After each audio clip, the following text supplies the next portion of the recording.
Chapter 8:13. However, accidents were inevitable in reality. Kim Yoon skipped the afternoon class with Gong Yimo and had fun the whole afternoon. When they returned home, there were guests at home. When Kim Yoon saw that his son had returned, he waved for him to come over. Kim Yoon pulled Gong Yimo and sat down together. It was a couple with a girl sitting beside them. When she saw that Kim Yoon had returned, her face flushed red as if she did not dare to look at him. Her parents nodded repeatedly when they saw Kim Yoon. This young man was not bad. He did not seem impetuous at all. Instead, he gave off a very calm and dignified feeling. He also looked talented. It was said that in the past 2 years, he had been helping the Jean family to manage their affairs and had increased the Jean family's assets by a lot. He had the temperament, the looks, and the ability. It was no wonder that his daughter was so proactive. "Hello, I'm Yuan's father. Yuan often talks about you." The middle-aged man reached out to Kim Yoon. Kim Yoon almost instantly understood what was going on. This person called Yuan was his classmate. She had confessed to him before, but he had rejected her. He did not expect her to come directly. Kim Yoon gave her face and shook her hand slightly. Then, he asked curiously, "Why is classmate Yuan here? Does the Yuan family have business dealings with the Jean family?" This sentence contained a lot of information. The most prominent thing was that Kim Yoon felt that Yuan was just a classmate. Yuan's father glanced at his daughter. No wonder, it was unrequited love. When Jin Shin heard this, he coughed lightly. It was rare in the past, but it will be in the future. Kim Yoon raised his eyebrows slightly.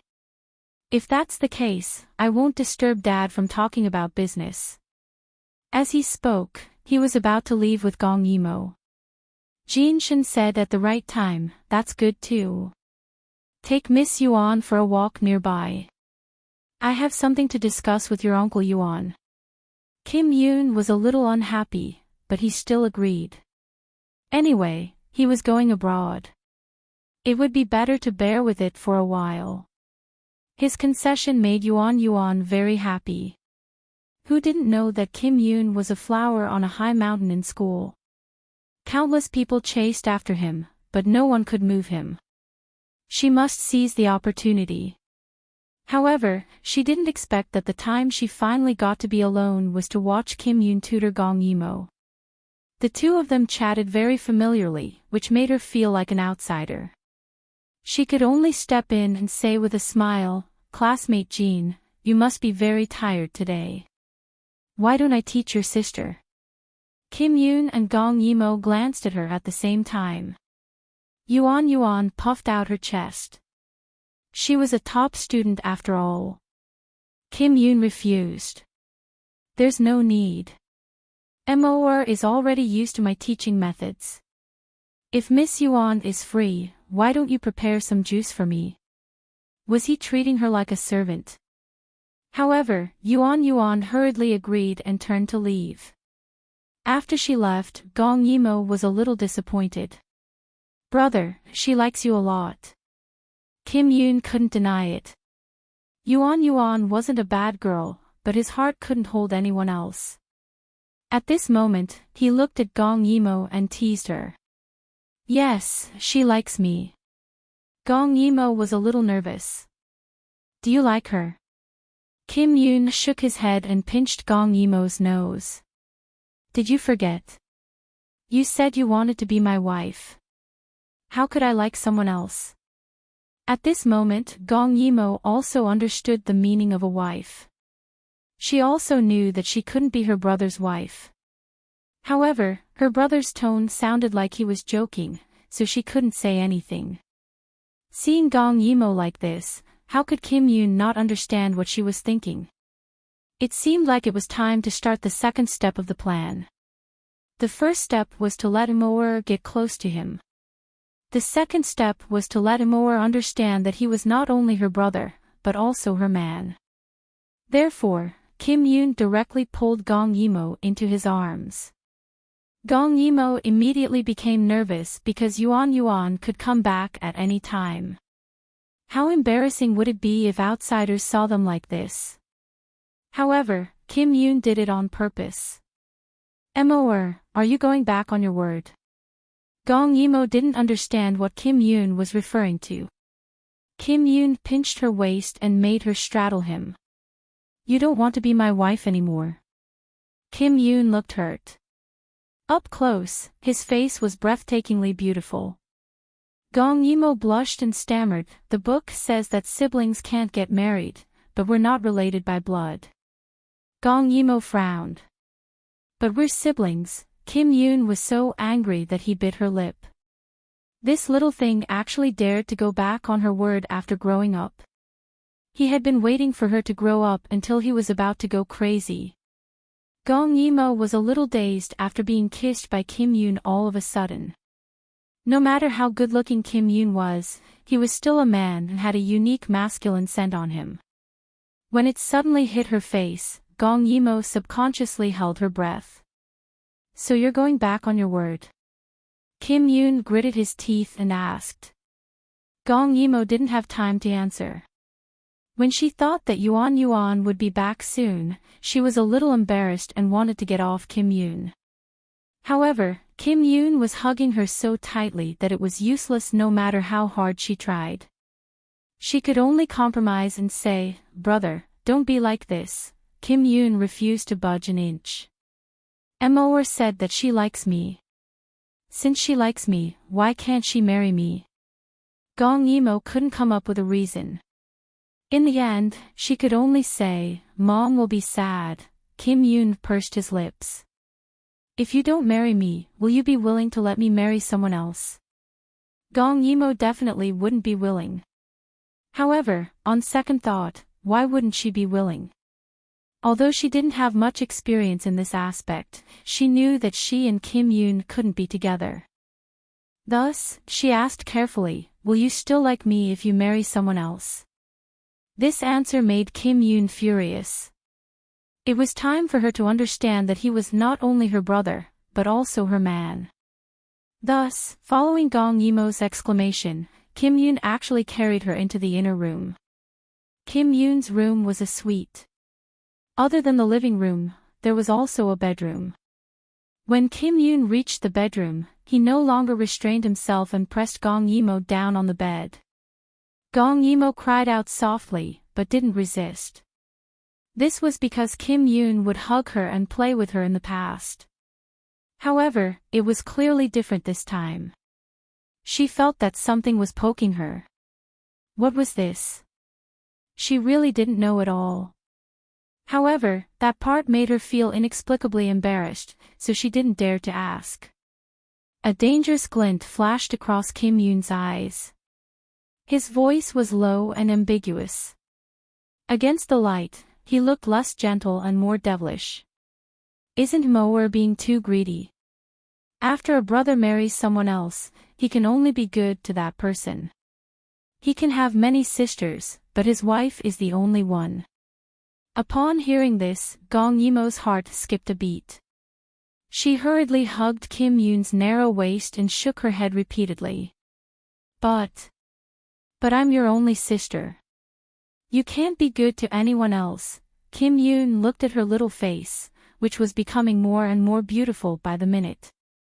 Her warm fragrance assailed his nostrils.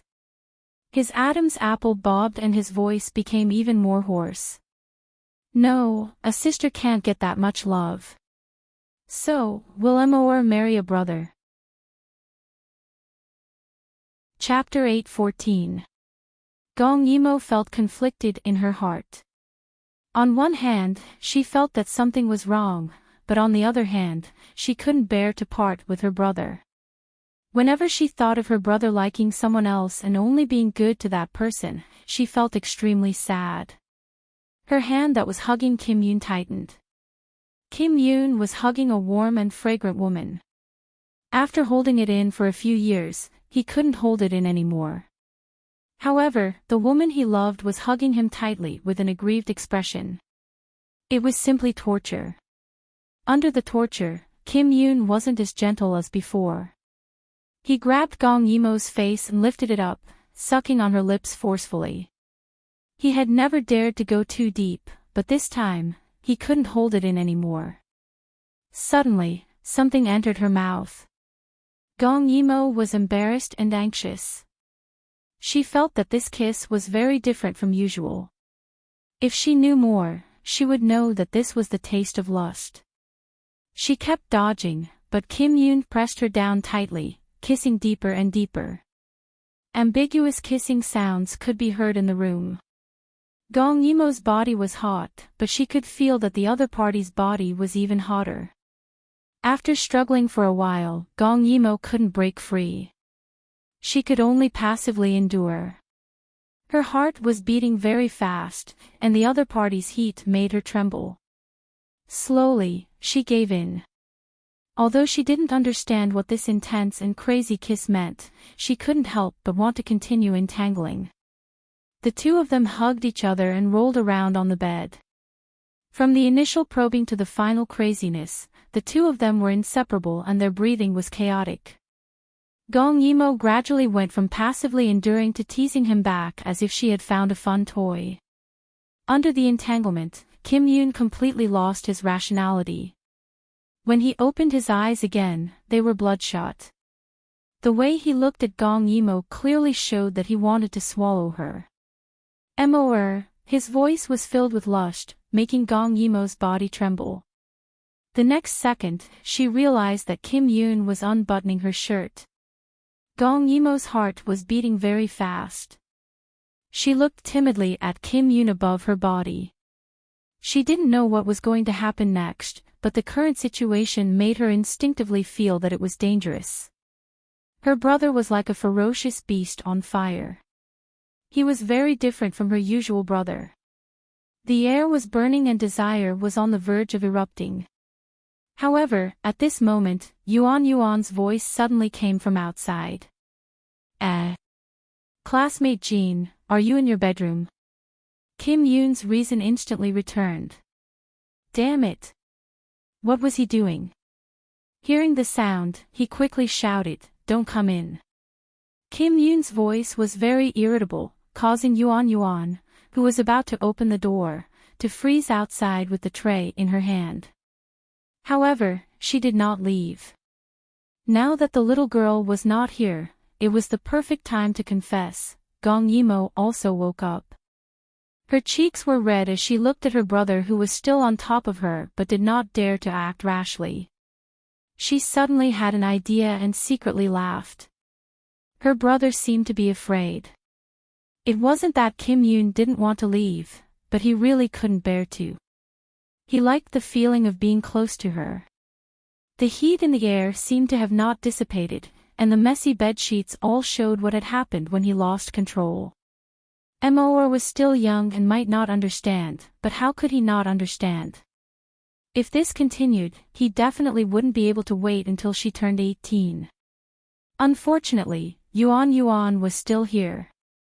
Classmate Jean, actually, I came here today because I have something to tell you. Kim Yoon frowned and thought of locking the door first. Although he couldn't bear to part with the little girl underneath him, he was about to go abroad and he didn't want to complicate matters. However, he didn't expect that when he moved, he would be hooked by a pair of fair legs.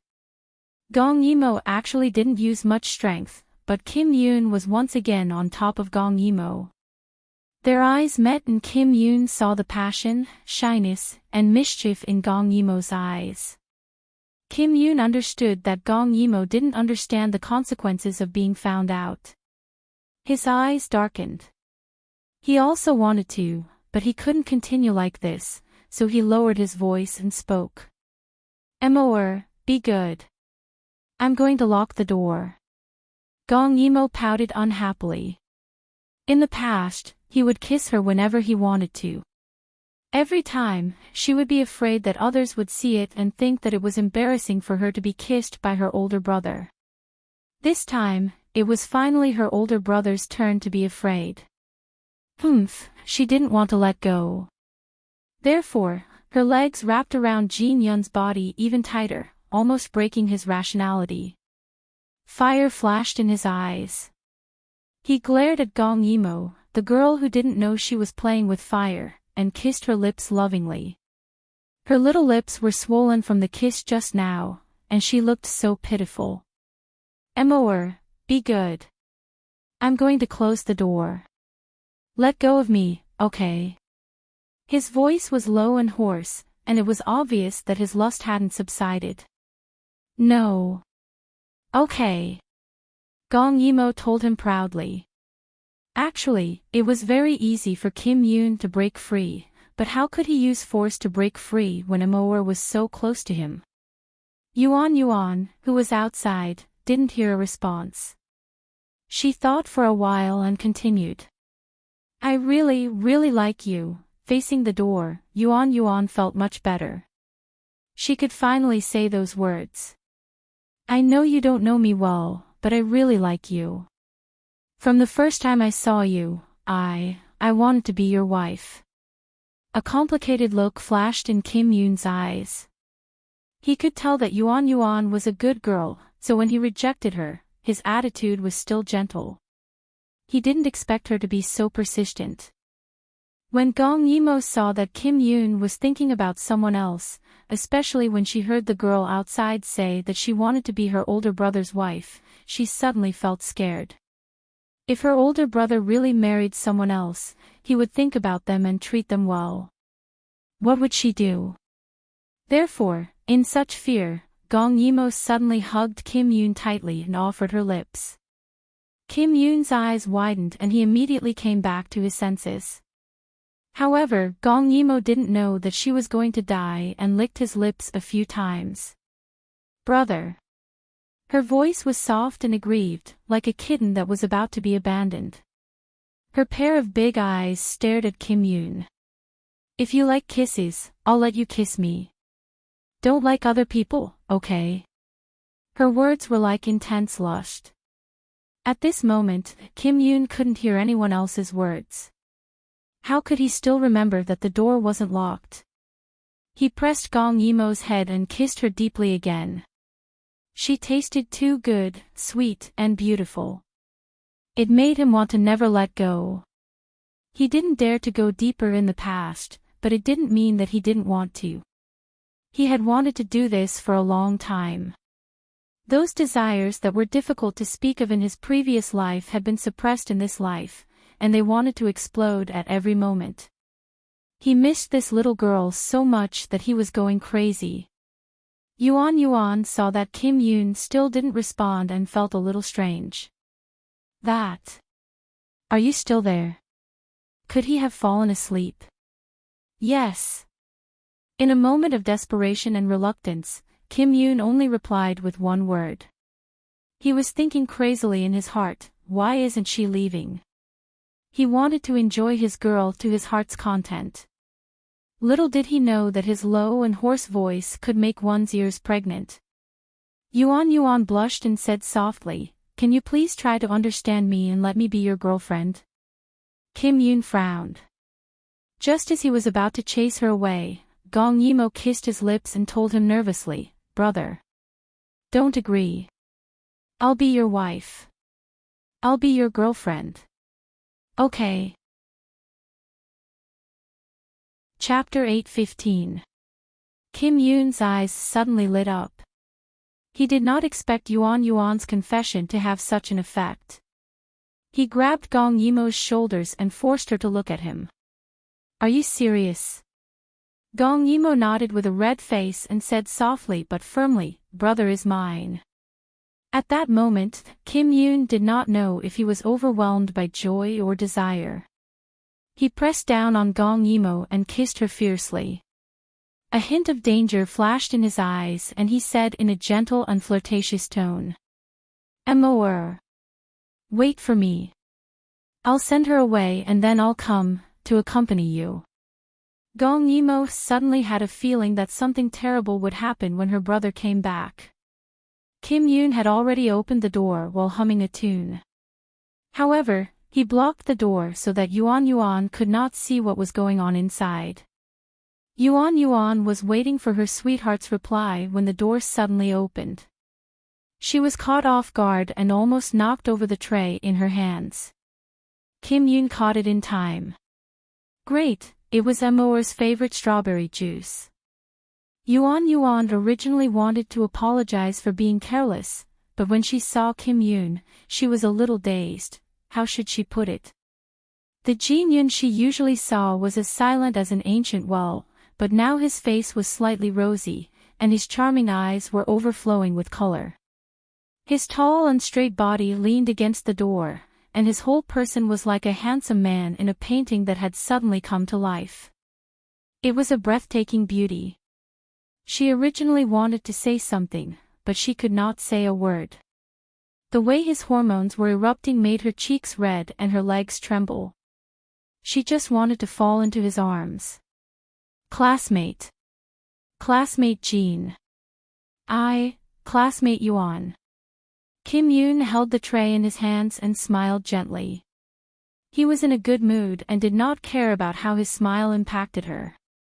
Yuan Yuan saw his smile and thought that he had agreed to her request. However, his next sentence sent her straight to the bottom of the valley. I already have a girlfriend. Yuan Yuan was stunned and said with a pale face, No. Impossible. When did this happen? She had been paying attention to him every day and there was no other woman by his side. Kim Yoon smirked. There seemed to be remnants of Amor's soft touch on his lips. When did this happen? It was just now. He had a girlfriend, I can't tell you that. She's very good and I love her very much. That's why I've always rejected everyone because of her. But. Yuan Yuan still felt that Kim Yoon was lying, but Kim Yoon did not have the patience to pester her. He decided to devour Amor right now. His entire body was screaming. He was about to devour his new girlfriend. No buts. Jin Yun's smile gradually turned cold as he looked at her. I'm sure that eldest Miss Yuan wouldn't do something that would interfere in other people's relationships, right? Yuan Yuan's face turned pale. Since the other party had already said so, she would be shameless if she continued to pester him. Then, she turned and ran away. Kim Yoon was not in the mood to care about her disappointment. He took the juice and closed the door and locked it. Who knew that when he turned around, Gong Yimo had disappeared? However, when he remembered that their bedrooms were connected, Kim Yoon knew that the little one had noticed that the situation was not right and had slipped away. What a sharp little one. Kim Yoon thought bitterly that he would have to take a cold shower again. During dinner, Jin Shin angrily questioned Kim Yoon. You want to break off the engagement with the Su family and you don't like the Yuan family.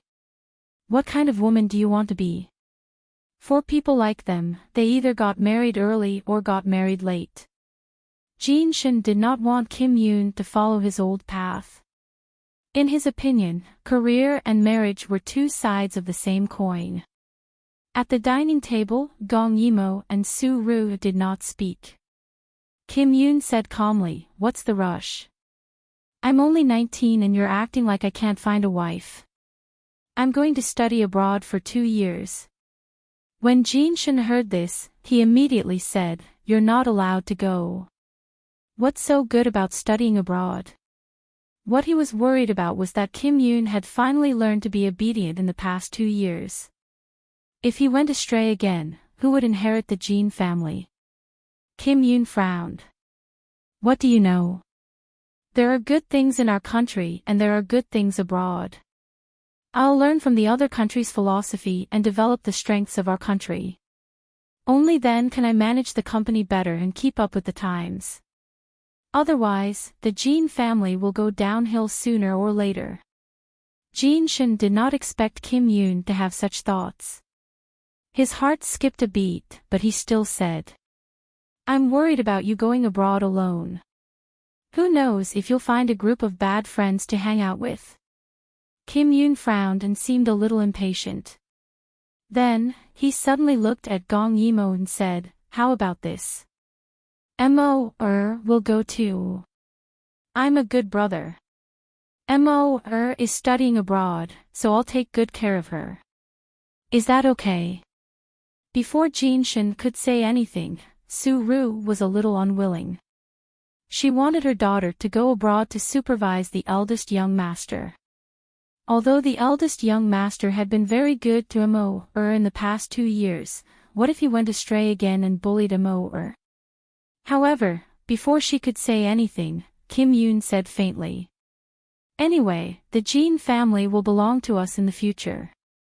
As my sister, should be more knowledgeable. His words silenced Su-ru. That's right. The Jin family will belong to the eldest young master in the future. If they have a better relationship, when gets married in the future, she'll have a brother to rely on. Jinshin could not help but think deeply. You're not looking for a girlfriend because of this. Kim Yoon's heart was tense, but his attitude was very casual. Only his eyes were very firm. I just don't want the Jin family to be like this forever. If there's no breakthrough, it means that we're falling behind. After all, everyone else is working hard. I don't want the Jin family to be like this all the time. If that's the case, even if I'm the head of the family, it'll be meaningless. Anyway, I'm going abroad because my achievements can't be worse than yours. If you want to find someone to watch over me, fine, If you want someone else, I'll go myself. The others are not as cute as my sister. Kim Yoon's open and above-board attitude dispelled the little fantasy that had just arisen in Jinshin's heart. He pondered for a while. As a successful businessman, he also knew that learning was very necessary. Society was developing faster and faster, and they could not stop moving forward. He was not worried about his son's intelligence and ability. The only thing he was worried about was that he would be uncertain and learn bad things. After thinking for a long time, he said to Gong Yimo, who was immersed in eating and being invisible. Momo, what do you think? Gong Yimo looked up in surprise. Uncle actually agreed so easily. She looked at her brother and thought of what her brother had told her. What else could she do? She whispered, it doesn't matter where I study. Anyway, everything I have is given to me by Uncle. Chapter 8:16. In one sentence, she perfectly portrayed a well-behaved and sensible stepdaughter. Jinshin nodded and suddenly agreed. On the day of her departure at the airport, Hua cried like a weeping beauty. Momo, you bastard. Why didn't you say so earlier that you were going overseas? If you had said so earlier, I would have gone too. Gong Yimo was speechless. Her brother didn't allow her to say it. Hua said again, class rep will be heartbroken if you leave just like that. Gong Yimo thought of something and said to Hua seriously, Hua, if class rep really asks about me, help me explain it to him. I'm very grateful to him for taking care of me, but I don't like him. Gong Yimo thought it through. Since she didn't like class rep, it was better not to give him any hope. Hua said that she was heartless as she agreed. She even said, just you wait.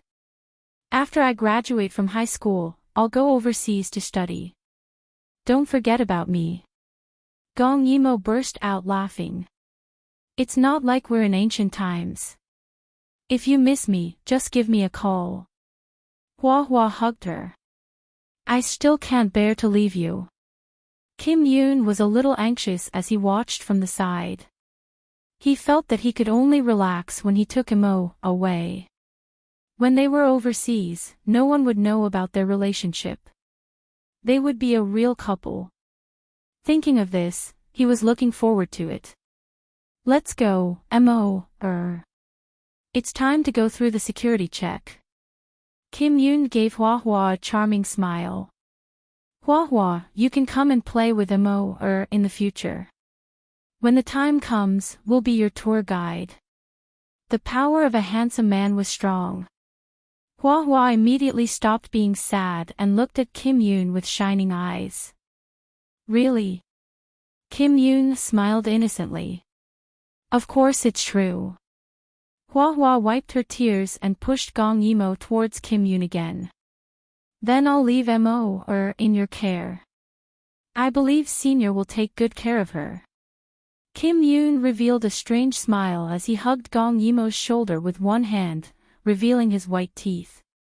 Of course, I'll take good care of her. For some reason, Hua Hua and Gong Yimo felt a chill down their spines when they heard what he said. With a dive, the plane flew into the blue sky. It was the first time for Gong Yimo to take a plane. She looked out of the window with interest. She was going to leave with her brother and go abroad. From then on, she didn't have her mother, she didn't have Hua Hua, she only had her brother. Gong Yimo turned her head to look at Kim Yoon, only to find that Kim Yoon was looking at her with a very terrifying gaze. All along, Kim Yoon had been restraining himself. His expression when he looked at her was always gentle, doting, helpless, and indulgent. But it had never been like this, where there was a dangerous aura coming from inside out. Seeing Gong Yimo's round eyes, Kim Yoon felt his heart beat faster. He leaned closer and asked in a very seductive voice. Mo, do I look good? Gong Yimo only then realized that Kim Yoon was different. His gray hair covered his eyebrows slightly, and his pair of seductive eyes were looking at her with electricity. Even his cinnabar mole was exceptionally seductive. His male hormones were being released freely to Gong Yimo. It wasn't an exaggeration to say that being looked at by Kim Yoon like this would make one's heart skip a beat.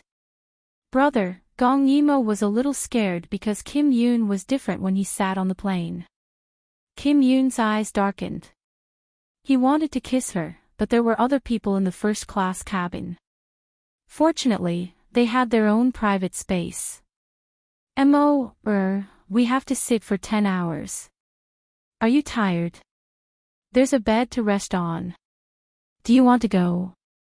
Gong Yimo's eyes lit up. Although there was a computer to play, sitting was definitely not as comfortable as lying down. So they went directly to the room. Although it was called a plane, it was almost the same as land. There was a double bed and a separate washroom. Kim Yoon told the stewardess what time dinner would be served and brought Gong Yimo in. Gong Yimo didn't expect to have a bed to sleep on the plane. She was really happy. Moreover, this room was private and independent. The other passengers couldn't see or hear. She was really happy. She rolled around on the bed, and only then did she realize that something was wrong, because Jin Yoon was only smiling as he leaned against the cabin door and looked at her with a very subtle expression. Before the stewardess left, she smiled and said that their relationship was really good. Because after Kim Yoon boarded the plane, he no longer looked at her with the eyes of a brother. Instead, he looked at her with the eyes of a man looking at a woman. Brother. Brother, Gong Yimo swallowed her saliva. The space suddenly became cramped. She even felt that this scene was very similar to a TV drama she had seen when she was young. It was the part where the concubine was washed clean and sent to the bed for the king to enjoy. But how do I use it? Kim Yoon moved. He sat on the bed and slowly moved closer to Gong Yimo. Under the dim light that was suitable for sleeping, Kim Yoon reached out and touched her face. It was different from the feeling of needing his sister in the past. Gong Yimo felt that he was very gentle, as if her face was an exquisite piece of art. That gentle touch was a little itchy. It made her want to rub her face. Mo, don't call me brother in the future. His voice had a kind of indescribable blurriness, wisps, and under the dim light, it seemed to be able to enchant people. Gong Yimo couldn't help but whisper, "Don't call me brother." She blinked in a daze. Then what should I call you? Kim Yoon leaned over and bit her nose. Call me darling. Gong Yimo burst out laughing. Her impression was that in the TV dramas her aunt often watched when she was young, only the evil female supporting characters would call people that. Kim Yoon hugged her and fell onto the bed. Their eyes met and his expression was very serious. Didn't we agree to be brother's girlfriend? Little thing. His hand landed on Gong Yimo's waist. Gong Yimo instantly curled into a ball. But I'm also brother's sister. Why can't I call you brother? Gong Yimo asked as she avoided his evil claws. Kim Yoon retracted his hand and hugged Gong Yimo tightly. He said naughtily, but if you don't say it, who will know? The place we are about to go to, no one knows us. At this point, he kissed Gong Yimo's lips passionately and licked them happily. That's great. When we go overseas, I can finally indulge myself, indulge. Gong Yimo was taken advantage of, but she still looked at him very sluggishly. What do you want to indulge in, brother? That soft emphasis almost lit two flames in Kim Yoon's eyes. Indulge myself and I'll love you more. Gong Yimo was very satisfied when she heard that. Although she felt that Kim Yoon was very good to her now, who would care about more love? She hugged Kim Yoon happily and smiled. Since brother is so good to me, I'll like you more too. Chapter 8:17. Kim Yoon smiled and asked, how do you like me more? Gong Yimo thought for a moment and leaned over to kiss his lips. If brother likes me to kiss you, I'll kiss you. Kim Yoon's breathing quickened. He hugged Gong Yimo and forced her to promise him. Then in the future, other than me, won't kiss anyone else, and you won't let anyone else kiss you, okay? Gong Yimo blinked. Mom would give her a goodnight kiss. Was that not okay? Kim Yoon seemed to know what she was thinking. He said firmly, not even auntie. Why? Gong Yimo furrowed her brows. When Kim Yoon hugged her, his patience and gentleness were endless. He said, because you agreed to be brother's girlfriend. When you become an adult, we'll officially be together. Aren't we together now? Kim Yoon's eyes suddenly flashed with a deep desire. He looked at his innocent sister in front of him, and his Adam's apple bobbed. Being together is different from being together. Gong Yimo was very inquisitive. Her eyes widened as she asked him, how is it different? You'll know when you're a little older, Kim Yoon smiled bitterly. To be honest, he didn't know if he could hold it in until that day when they were overseas. After all, he liked so much. He liked her for 2 lifetimes. He used to dream that she could be happy and stay by his side. He wanted her to only have eyes for him when there were no national issues. This unspeakable wish, the deepest desire in his heart, was finally fulfilled in this lifetime. He knew that his way of doing things wasn't fair enough. There were so many men in this world. He should have given a chance to choose. He shouldn't have purposely chased away the opposite sex around her from the start. But this fairness was a joke to him. He wouldn't give a chance to choose. He knew that he wasn't like this in the past. But perhaps his indulgence and blessings in his previous lifetime were built on the fact that he couldn't get her. In this lifetime, he had a chance. He had a chance. Was he crazy to give her a chance to choose? She could only be his. He wanted her to only have him in her eyes for the rest of her life. Even if he was selfish, he would use his entire life to make him more happy. Gong Yimo felt very comfortable being hugged, so she closed her eyes and took a nap. However, after Kim Yoon thought it through, he couldn't help but kiss her or touch her hair, harassing her gently and ambiguously. What Gong Yimo didn't know was that one day when she was taking an afternoon nap, Kim Yoon played with her hair for 3 hours without waking her up. How much fun did it have to be to play for 3 hours? It's not that it's fun, but when you're with the person you love, time passes so quickly that it's suffocating. Seeing that Gong Yimo was fast asleep, Kim Yoon didn't wake her up again. He only woke her up during dinner and personally fed her. Gong Yimo was getting more and more spoiled by Kim Yoon. If it was 2 years ago, she definitely wouldn't have let the young master feed her. She wouldn't even take a bite and would only eat when the young master coaxed her. The air stewardesses looked on enviously. One of them covered her face and sighed. "I'm also very pretty. Why don't I have such a gentle boyfriend?" The other one didn't hesitate to pour cold water on her. "Look at him. His good looks are secondary. His skin is so soft that you can pinch water out of it. I can't even stand the look in his eyes. How can you compare yourself to him?" In the end, the two of them sighed. They were all people with different lives. After all, those who could spend a lot of money on this super luxurious flight were definitely rich and respectable. Most importantly, they were handsome and young. And gentle. They were simply tempting. Kim Yoon didn't know that. At night, he hugged Gong Yimo to sleep without restraint. He only felt that life was complete. The next day, when they arrived at their destination, Kim Yoon had already arranged for someone to pick them up. The butler service allowed them to move into the house they bought in a day. They even bought the things they needed and went to the school they were going to enroll in. Although the people outside looked different from the people in the country, Gong Yimo and Kim Yoon both felt that their bodies and minds were lighter. Gong Yimo felt that way because no matter how well her brother treated her, she was still living under someone else's roof. She was a little afraid of Grandfather Butler and Uncle Jean.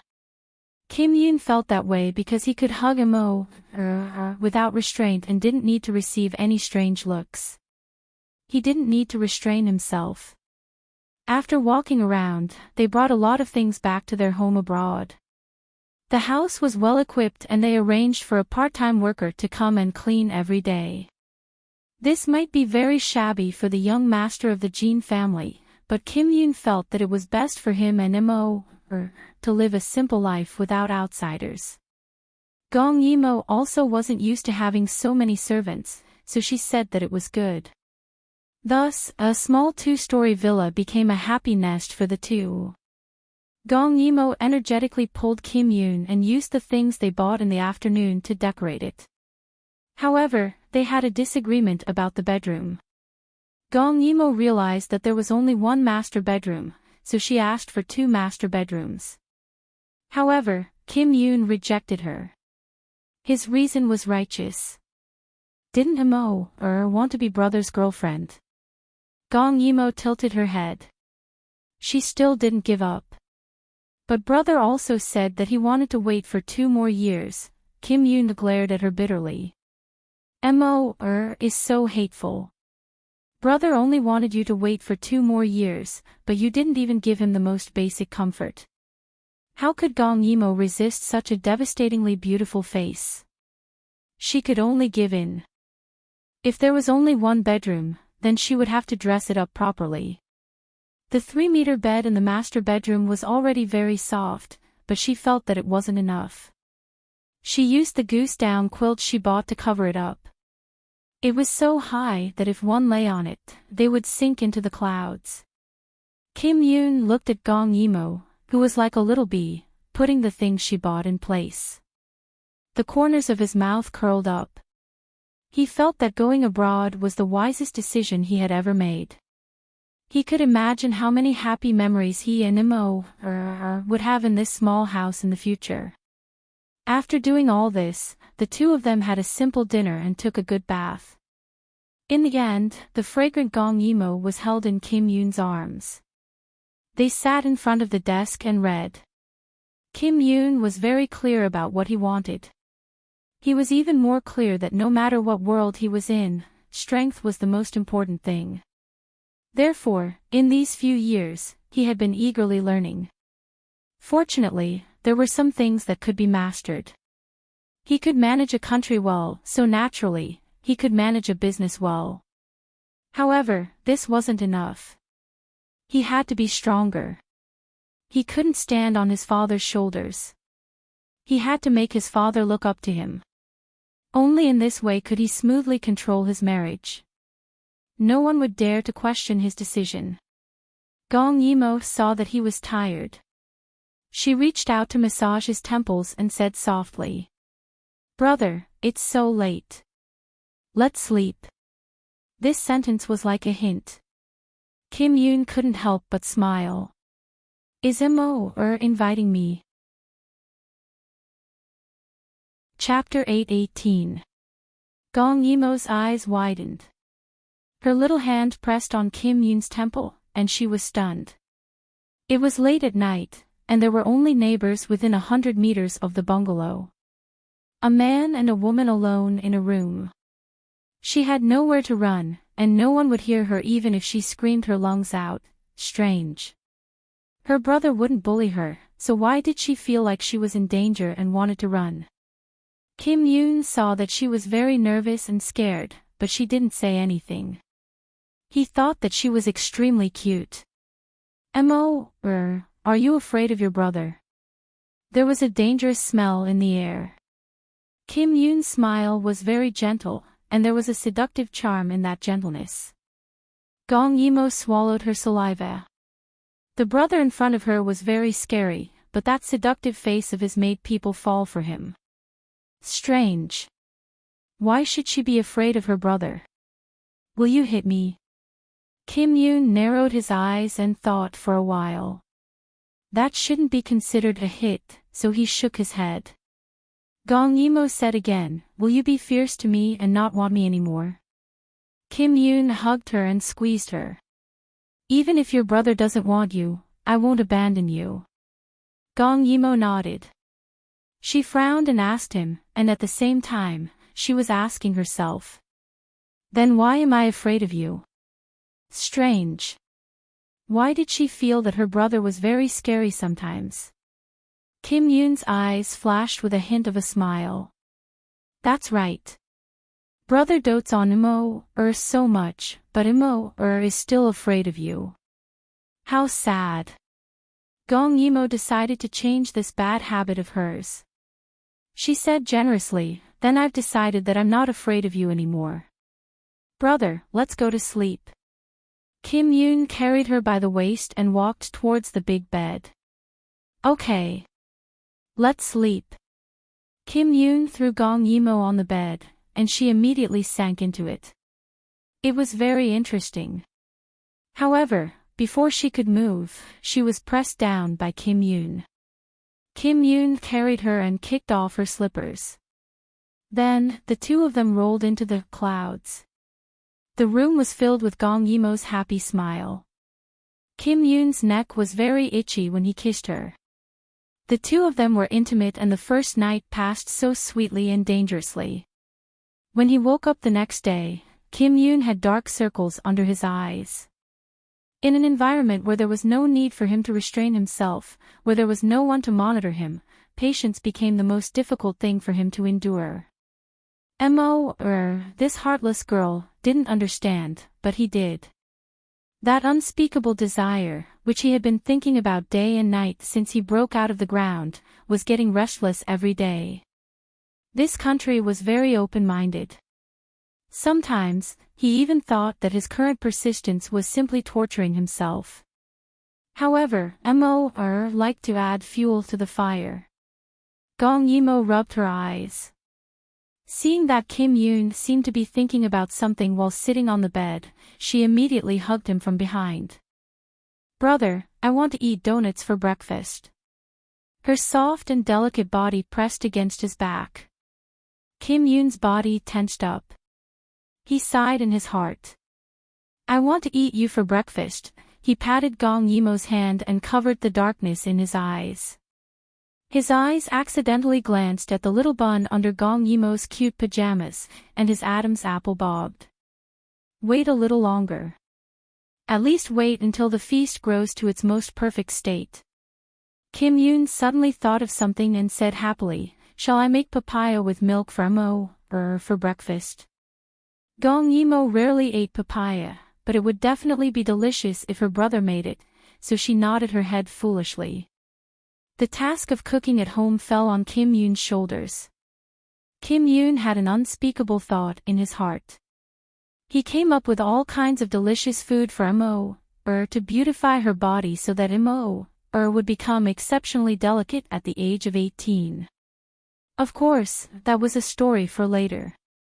After breakfast, Gong Yimo expressed that she was not as fond of the steamed papaya as Changshi. Kim Yoon secretly noted it down and brought her to school. Kim Yoon's school was affiliated with a high school, so Gong Yimo and Kim Yoon were once again in the same school. Just like that, a few days passed peacefully. On the way home every day, Kim Yoon would ask about Gong Yimo's school matters. The boys and girls here were too precocious. He did not want Immerse to be foolishly taken advantage of. Every time, Immerse did not say anything. She actually did not like the schools here, because the higher education here was only for a portion of the students. The knowledge that the youths here learned at her age, she had learned it in elementary school. Moreover, she did not like to interact with people. When her friend struck up a conversation, she would politely respond and then say nothing else, because she felt very comfortable being alone. However, after school today, Kim Yoon saw that Gong Yimo's expression was ugly. He quickly asked, Immerse, what's wrong? Did someone bully you? Kim Yoon's expression was frightening. Although the Kim family's influence here was not as strong as in China, he would never allow anyone to bully Immerse. Gong Yimo's face was pale. She shook her head and looked at Kim Yoon. She wanted to say something but stopped. Kim Yoon became even more nervous. After returning home, Kim Yoon brought Gong Yimo to the room. He carried her on his lap and made her look into his eyes. Come, Immerse. Tell Big Brother, what happened? Gong Yimo looked at Kim Yoon with a strange expression. In the end, she still shook her head. Kim Yoon frowned. He suddenly changed his strategy and looked at her sadly. Immerse doesn't like Big Brother anymore. She actually has her own secret. Gong Yimo hated to see Kim Yoon sad. That cinnabar mole seemed to be able to speak, as if she had done something terrible to him. She pursed her lips. Then, as if she had made up her mind, she whispered into Kim Yoon's ear. Big Brother, don't be sad. I'll tell you. I was in the school garden today. I saw someone doing something strange. Kim Yoon's pupils shrank. He seemed to know what Gong Yimo was talking about. Gong Yimo saw Kim Yoon's calm expression. She nervously grabbed her skirt and said, I also saw something very scary. That boy was very fierce, but that girl, she seemed very happy. I think it's very scary. My heart is very uncomfortable. Kim Yoon looked at her deeply. All along, Immerse had been completely clueless about sex. She liked to study and be alone. She didn't listen to gossip or watch television on the internet. Therefore, it was normal that she didn't know what sex was at the age of 16. Kim Yoon could not explain what he was feeling. It was as if there was a fire roasting his body and a little feather scratching at his heart. He saw Gong Yimo lowering her head. He forced her to raise her head and asked softly. Immerse is very scared. Gong Yimo nodded. I think they are very scary. Big Brother, can I not go to school anymore? Kim Yoon was silent. Gong Yimo continued. Actually, I saw it before, but it was not like today. Big Brother, they are very scary. Moreover, I know what the school teaches. I want to hire a tutor to learn more advanced things. I don't want to face them anymore. Kim Yoon suddenly laughed. Then wouldn't Immerse be very lonely and not want to make friends? Chapter 8:19. Gong Yimo shook her head. I only talk to Hua Hua when I'm in China. I don't usually talk to them. They're very childish. Kim Yoon chuckled. He had almost forgotten that Mo was a little genius, especially when it came to physics. Mo, have you thought it through? If you don't go to school, it'll be very boring staying at home. Gong Yimo nodded firmly. I've thought it through. I can hire a tutor at home. I can also plant flowers. I'll wait for you to come back. The words, wait for you to come back, pierced Kim Yoon's heart. He couldn't help but want to kiss Gong Yimo, but he didn't expect her to be so nervous that she avoided him. Seeing Kim Yoon's stunned expression, Gong Yimo quickly said, Brother. It's not that I don't like you. I just suddenly remembered what I saw today. That couple also kissed first, and then, Kim Yoon's eyes darkened, and his voice became hoarse. As the lights weren't turned on, the room was a little dark. Gong Yimo couldn't see Kim Yoon's expression, but she could feel the shocking heat from his body. Then if brother did the same to Mo would Mo be scared? Gong Yimo widened her eyes. Did Mo do something wrong? Why would brother do that? Kim Yoon suddenly had a headache.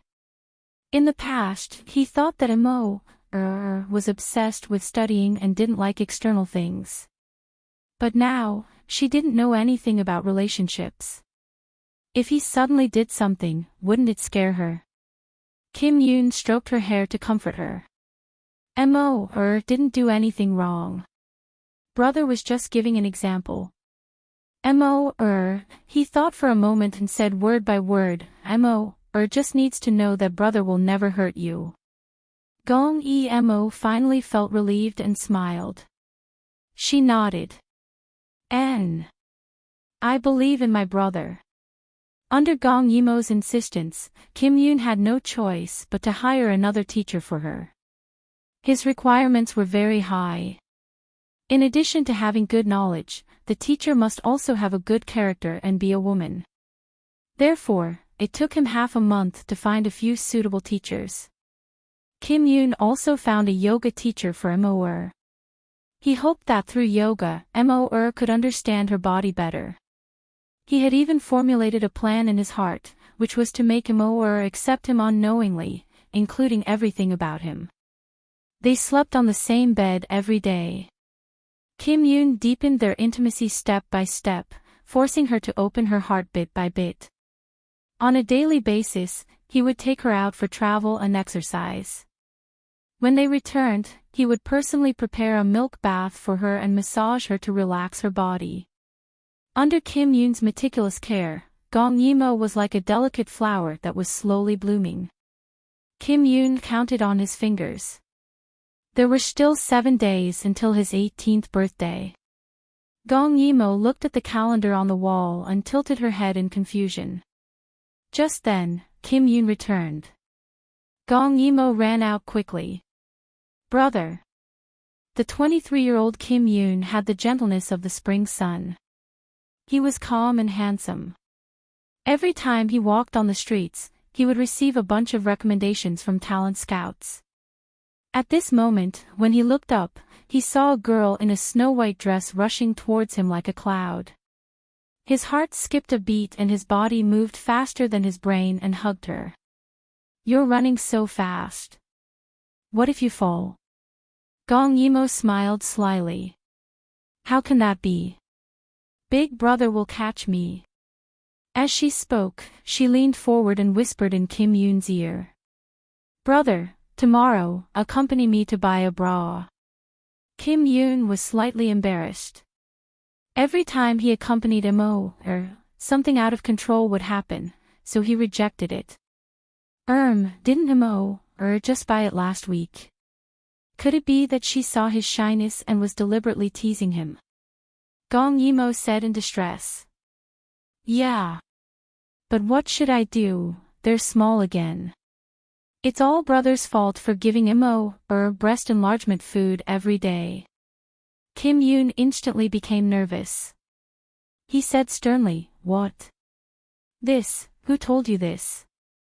Gong Yimo stuck out her tongue. If it wasn't for Ireland teacher, she wouldn't have known that her brother was so bad. Anyway, I've grown up. I can't wear what I bought before. If brother doesn't accompany me, then I won't wear it. Most of the women here didn't wear it anyway. Kim Yoon's face instantly turned red. He didn't know if it was an illusion, but he felt that Imo was a little different in the past 6 months. She still had the same face, beautiful and pure, but she liked to tease him more and more. Often, he would almost lose control and stop abruptly. But Imo was alone every day and didn't like to go online or watch TV. How did he know? Perhaps it was just an illusion.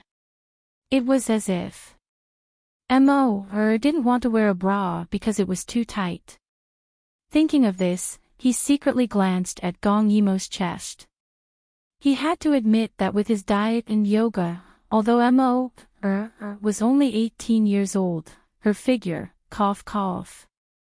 Gong Yimo pulled Kim Yoon into the house. Brother, I'm so hungry.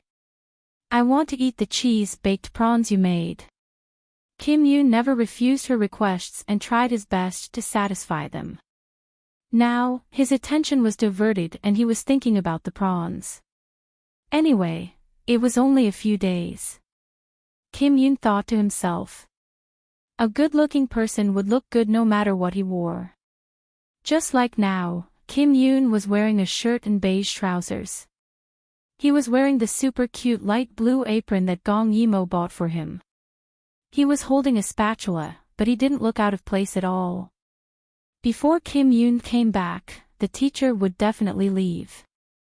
So, there were only the two of them in the house. Only she could see Kim Yoon's current appearance. Gong Yimo leaned against the door and admired quietly. Her beautiful eyes were half closed, and no one knew what she was thinking. Kim Yoon saw her and smiled gently. Imo, if you're hungry, you can drink some corn soup first. It's ready. At this moment, he didn't have the dignity he had in the company. He was just like the brother next door, warming people's hearts. However, Gong Yimo knew that ever since her brother took over the branch last year, he had become very busy. Kim Yoon held a small flower-shaped bowl and was about to fill Gong Yimo's bowl with soup. He really enjoyed the time he spent with Mo after work. Even cooking was a kind of happiness. However, at this moment, a pair of mischievous little hands reached out from behind and hugged his lean waist. His back suddenly stiffened because he could feel that Imo really wasn't wearing a bra. Brother, you're working so hard, you still have to cook for me after work. Imo has nothing to repay you with. How about a hug? Kim Yoon's Adam's apple bobbed and his heartbeat quickened. He felt that the temperature in the kitchen had suddenly become very hot. After a while, he said, Imo, you can go out first. Brother will be done soon. Gong Yimo rubbed against his back and shook her head. Then, she tiptoed and blew into Kim Yoon's ear. No, I haven't seen brother for a day. I want a hug. Kim Yoon finally couldn't take it anymore. He put down the bowl and turned around. He held her face and kissed her fiercely. This little vixen only knew how to seduce him. After the sweet kiss, Kim Yoon sucked on her lips and tongue until they were numb. Only then did he let go of her. Is this enough? Chapter 820. His voice was hoarse and seductive. His eyes stared intently at her rosy face with a dangerous glint in them. Gong Yimo wasn't afraid at all. She hooked her arms around his neck. Her red lips that had been doted on were very delicate. She was as seductive as a rose in full bloom. It's not enough. Let me kiss you again. In the next second, Kim Yoon satisfied her. He hugged her hips and pressed her against the clean sink, kissing her passionately. Gong Yimo blushed. As expected, Teacher Eileen was right. She wasn't wrong either. Her brother was really waiting for her to grow to 18 years old so that he could eat her up. She smiled evilly. After the kiss, she still lay in Kim Yoon's arms. She wanted to see if her brother could really hold it in for 7 days. Wasn't it interesting? When Kim Yoon let go of her, his heart was beating very fast. He couldn't continue. Immerse's fragrance was a fatal attraction to him. If this continued, he really couldn't wait until that day. Immerse, be good. Go out and wait for your brother. Kim Yoon's eyes were blurred, but his hands were hugging Gong Yimo tightly. He really didn't know if he wanted her to go out or not. Gong Yimo licked her lips. She felt that the teasing just now should be enough. She could clearly feel that her brother was trying hard to suppress something. If this continued, she was afraid that her brother would really eat her up. Thus, she stuck out her tongue and nodded very obediently. All right then. Brother, let go of me. I'll go out and wait for you. Kim Yoon was very reluctant. Immerse's body was fragrant and soft. No matter how he rubbed it, it felt so good to the touch. However, he kept reminding himself that there were only a few days left. On the day she turned into an adult, he would teach her about this before making a move, in case she couldn't accept it. As soon as he loosened his grip, Gong Yimo ran away like a wisp of smoke. After all, she was still a little white rabbit. Although she had read the book brought by Teacher Erlian and wanted to tease her brother, when it came to the real situation, she would still be scared and shy and run away. Kim Yoon looked at his empty hands and suddenly felt that he shouldn't torture himself like this. But when he thought of the surprise he had prepared for Immerse at the coming-of-age ceremony in 7 days, he felt that it was worth it to save the best for that day. At the end of the day, he still had the same old mindset from his previous life, that they could only sleep together after marriage. Gong Yimo blushed as she sat at the table, waiting for dinner. Soon, Kim Yoon finished cooking. Cream fruit salad, corn soup, baked prawns with cheese, and vegetable pancakes.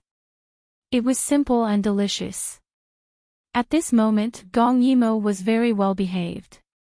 As for Kim Yoon, he didn't dare to look at her because he had almost lost control of himself. At the cute little round table, the two of them buried their heads in the food. Seeing that Kim Yoon didn't dare to touch her, Immerse's evil intentions were aroused again. At the end of the meal, she forked a piece of fruit salad with a fork and handed it to Kim Yoon. Brother, you've worked hard. Hearing this, Kim Yoon smiled. The ambiguous awkwardness between the two of them seemed to disappear in an instant. He took a bite of the fruit that Gong Yimo fed him and praised, Immerse fed me very sweetly. As expected, Gong Yimo was very happy and continued to feed him fruit.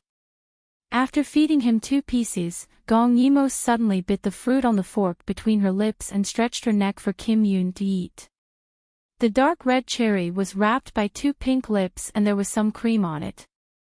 However, the person in question looked at you with a natural and cute expression, as if wondering why you didn't eat the fruit that she fed you.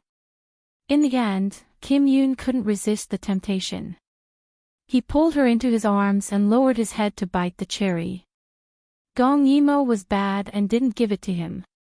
Kim Yoon directly crushed it with his kiss and greedily licked the red juice clean. Gong Yimo was teased by this kiss until her body went soft.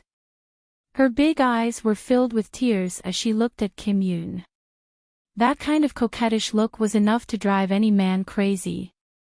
Damn it. Little rascal, where did you learn this? Kim Yoon pressed her into his arms and panted heavily. Immerse was too seductive. He was on the verge of going crazy and suppressing himself at any time. She was simply a sweet poison. Gong Yimo blinked and looked like she didn't understand. She said softly and innocently, "Brother likes to eat cherries and brother also likes to eat my mouth. That's why I thought of this idea." Brother, do you like it? Her tone was pure and unpretentious. Yes. He liked it so much that he almost died. The storm in his eyes was suppressed again and again. He finally couldn't hold it in anymore and said in an overly hoarse voice.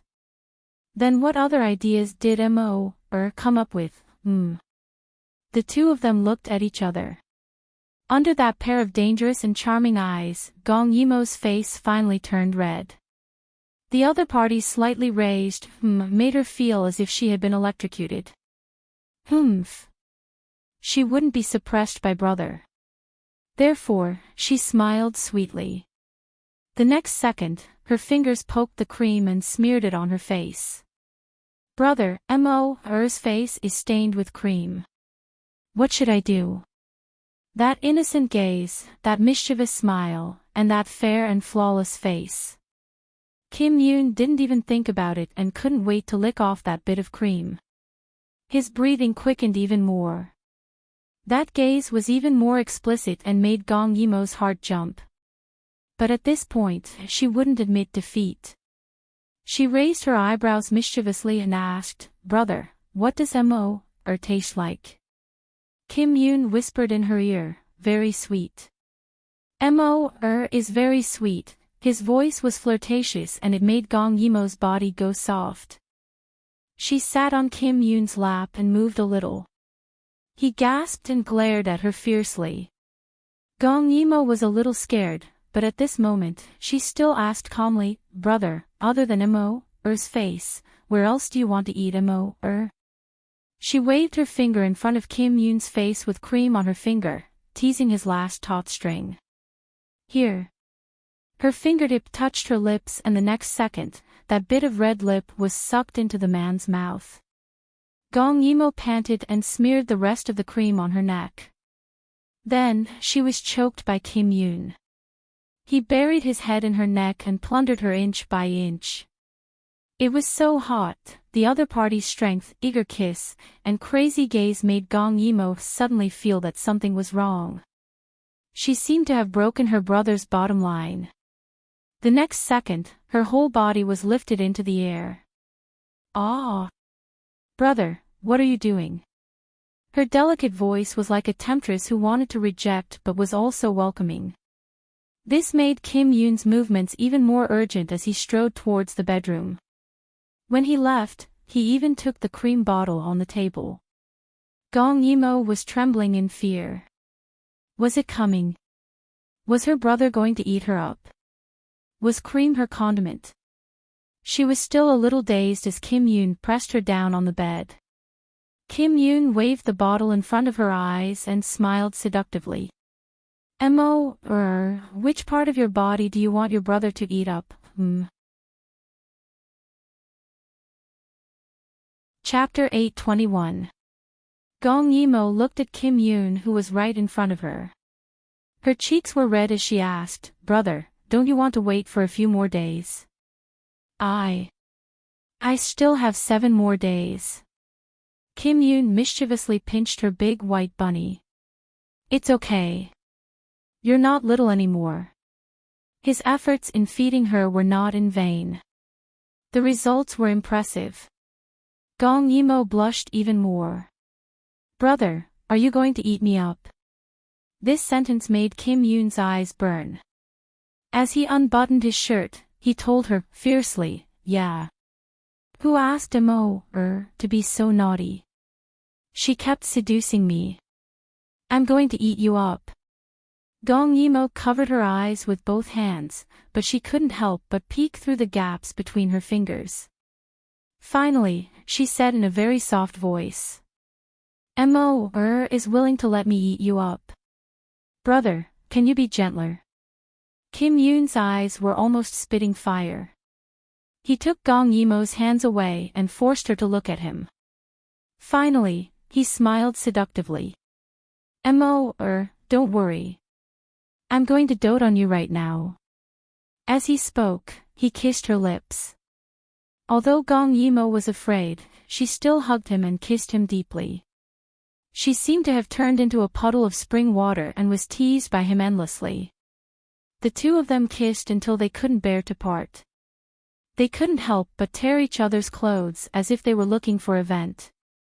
Their rationality had long turned into ashes in the passionate kiss, leaving only the most primitive desire blooming on the soft bed. Just at this moment, the doorbell suddenly rang. Both of them were stunned. At this moment, there was only desire in each other's eyes. So, in the next second, they continued kissing and entangling, ignoring each other. However, the doorbell was like a death knell, ringing again and again. Kim Yoon was frustrated. He hugged the girl who was almost naked and refused to move. It was Gong Yimo who pushed him. Her eyes were full of lust. "Brother, let's go and take a look. Anyway, the night is still long." How could Kim Yoon move when he heard that? His beast instincts kicked in and he tore off her clothes. "I don't care anymore," his voice was unbearable. "I'll die if I stop now." Since he said so, Gong Yimo couldn't say anything else. She regained her rationality for a while, but it was burned by him again. But the people outside the door were very unforgiving. The doorbell rang more and more urgently, making Kim Yoon almost explode. Gong Yimo hugged him and said coquettishly, "How about this, brother? Let's go and see who it is. If it's someone insignificant, we'll come back, okay?" Kim Yoon was so angry that he bit his lower lip. Then, he reached out and wrapped her in 2 bathrobes before carrying her downstairs. Gong Yimo could feel the other party's anger and the burning hot body through the bathrobe. They did not turn on the lights. When they reached the first floor, Gong Yimo secretly ran to the door, turned on the video phone, and turned off the sound on her side. The palm-sized video phone immediately showed the scene outside. When she saw who it was, Gong Yimo suddenly felt a chill run down her spine. This was because the people who came were not just anyone, but her mother and uncle. Kim Yoon also saw the 2 people at the door. Jean Shen was patiently pressing the doorbell while Su Root said curiously, "They're not answering the phone, and the lights are on in the bedroom. Will they be okay?" Jean Shen thought for a while. "Are they not at home?" Kim Yoon hugged Gong Yimo, who was trembling all over. "Mor, what are you afraid of?" Gong Yimo looked at him and said helplessly, "Mom and Uncle, will they agree to this?" A cold glint flashed across Kim Yoon's eyes. In the dark, he held Gong Yimo's face and forced her to look at him. "If they don't agree, will you be with brother?" Gong Yimo nodded. "I don't want to be separated from brother." Kim Yoon asked again, "What if they don't want you to marry me?" Gong Yimo hesitated. What if her mother didn't want her to marry brother? She had never thought about this before. When it came to relationships, she was very slow. Seeing her hesitation, Kim Yoon gritted his teeth. "Mor, are you not going to marry me if Auntie doesn't allow it?" Gong Yimo said weakly, "Mom is very good to me. I can't bear to leave brother, and I don't want Mom to be sad. What should I do?" Kim Yoon was very dissatisfied with this answer. Mor was his. In her eyes and heart, there was only one person who mattered. Mom. There was no need for that. So Kim Yoon pressed Gong Yimo against the entrance, not giving her any chance to back down. Mor, you don't have to worry about anything else. As long as you marry brother will take care of everything else, okay? Gong Yimo wanted to say something, but due to her blind trust in Kim Yoon, she nodded. "Okay, brother. I promise you, I won't think about anything else." She made up her mind and suddenly said, "I want to marry brother. Even if Mom is against it, I want to marry you." Mor. Kim Yoon was instantly aroused. He kissed her face and her lips in surprise. His Mor, he really couldn't get enough of her. Gong Yimo was still enjoying herself when the doorbell suddenly rang, waking her up. How could she forget that her mother was still outside? She pushed Kim Yoon away with both hands and said shyly, "Brother, stop. Mom and Uncle are outside. Open the door." At this moment, Gong Yimo's mother, Su-ru's voice came from the video call. "Hubby, do you think something really happened to Moer and the rest? I just saw that the car was still there, and the lights on the second floor were still on. They definitely didn't go out." Jin Shin nodded. Could it be that they were listening to music with their headphones? Jin Shin thought of the young master's unruly behavior in the past, shook his head, and rang the doorbell again. The elders were outside the door, but Kim Yoon didn't stop. Instead, he became even more aggressive. In the dark, he hugged Gong Yimo's waist tightly and pressed her against the wall. He kept kissing and taking. Finally, he said with a smile, "Moer, since they can't come in, let's continue what we were doing just now." Gong Yimo was stunned. She felt that Kim Yoon was crazy. Although the soundproofing was good, what if they heard? Kim Yoon reached out to untie her bathrobe. His eyes were full of madness. "It's so dark here. We can't see anything.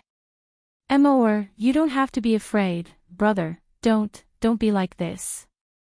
The strong sense of shame made Gong Yimo want to escape, but Kim Yoon said pitifully, "Moer, Dad and the rest suddenly came. We don't know how long they'll be staying here. Can you bear to see your brother like this? It's very uncomfortable." Gong Yimo thought that it was true. Now that Mom and Uncle were here, they couldn't be as intimate as before. Thinking of this, she also felt a little depressed. It was as if someone had invaded her life. She looked up and finally said, "Brother, are you really uncomfortable?" Chapter 8:22. Kim Yoon nodded furiously. "Yes. Moer, I feel terrible." Gong Yimo's heart experienced a fierce struggle before she finally nodded. "Brother, come with me. I won't regret being with you."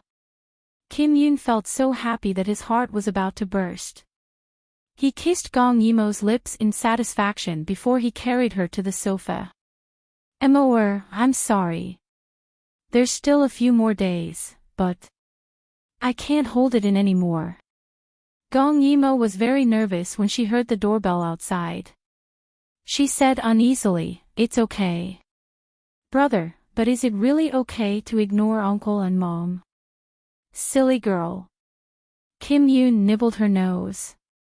"If you open the door now, how are you going to explain that your phone can't get through and that you haven't opened the door for a long time?" Gong Yimo nodded shyly before she relaxed her body. She held Kim Yoon's face in her hands. In the dark, her eyes were glistening as she spoke sincerely. "Brother, I like you. Let me belong to you." Kim Yoon heard this and his heart was filled with sweetness. He could no longer control his feelings as he flipped over and pressed her down on the sofa. "I love you. Moer." The doorbell rang urgently, but the breathing on the other side was even more hurried. The moment he entered, Gong Yimo frowned in pain. Her soft and suppressed moans were covered by the sound of her panting. Later on, the two gradually became one and immersed in each other. They didn't even know when the person outside left. The night was still young. To Gong Yimo, this was a natural fusion when their feelings reached a certain level. However, to Kim Yoon, this was the redemption that he deeply hoped for. This was the moment when a soul that had been lonely all his life was suddenly fulfilled. To be honest, in his first life, he was disfigured because he couldn't get what he loved. In the end, he died for Moer, although he didn't know. In his second life, he waited, guarding the impossible, and died alone. In his third life, he waited for the person he loved the most. Therefore, the satisfaction of this fusion was not something that ordinary people could understand. The next day, when Gong Yimo woke up, she was already in bed. Last night, Kim Yoon's yearning had exploded, and the consequences were shocking. He pressed down on Gong Yimo again and again. A gentle person had turned into a ferocious beast. Kim Yoon felt that even if he were to die now, he would have no regrets. As a result of her excessive release, Gong Yimo fell into a deep sleep. Kim Yoon was very embarrassed. He had always been very gentle to Immerse. It could be said that it was the first time he had been so domineering and unyielding like last night. There was a satisfied smile on his face, and he felt a little proud in his heart. So this was what it felt like to be a man. He had finally left the ranks of virgins. But what's with this dreamlike feeling of not being able to grasp reality? He had been thinking about eating Immerse every day, but why did it feel like he was dreaming? It was as if he had taken drugs. When Gong Yimo woke up, she saw Kim Yoon snickering. He had called his parents earlier and told them that they had gone to a friend's gathering last night. Someone had come to pick them up personally, so they did not drive. The gathering was too loud, so they did not hear the sound of the phone. Kim Yoon believed him and said that they would go out for lunch today. Therefore, he still had the whole morning to spend with Immerse. Brother, her voice was hoarse from screaming too much. When Kim Yoon heard her voice, his eyes could not help but narrow. There was no other reason other than that this little vixen was seducing him again. He suppressed his desire and looked at Gong Yimo in annoyance. I'm sorry, Immerse. Last night. I didn't do it on purpose. I should have restrained myself, Gong Yimo snorted. The next second, she frowned because she was not feeling well. Brother doesn't love Immerse anymore. Brother didn't listen when I asked him to stop last night. Look at how badly she had been bullied.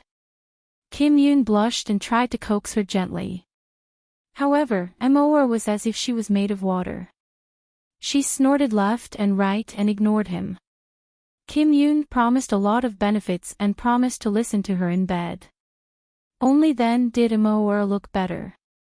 She touched her stomach and asked for more. I want to eat the most famous hot dog in town for breakfast. Jin Yoon hurriedly got up and said that he would go and buy it himself.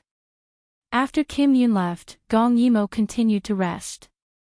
In a daze, she heard the doorbell ring. Because she was too tired, she forgot about what happened last night and thought that her brother did not bring the key.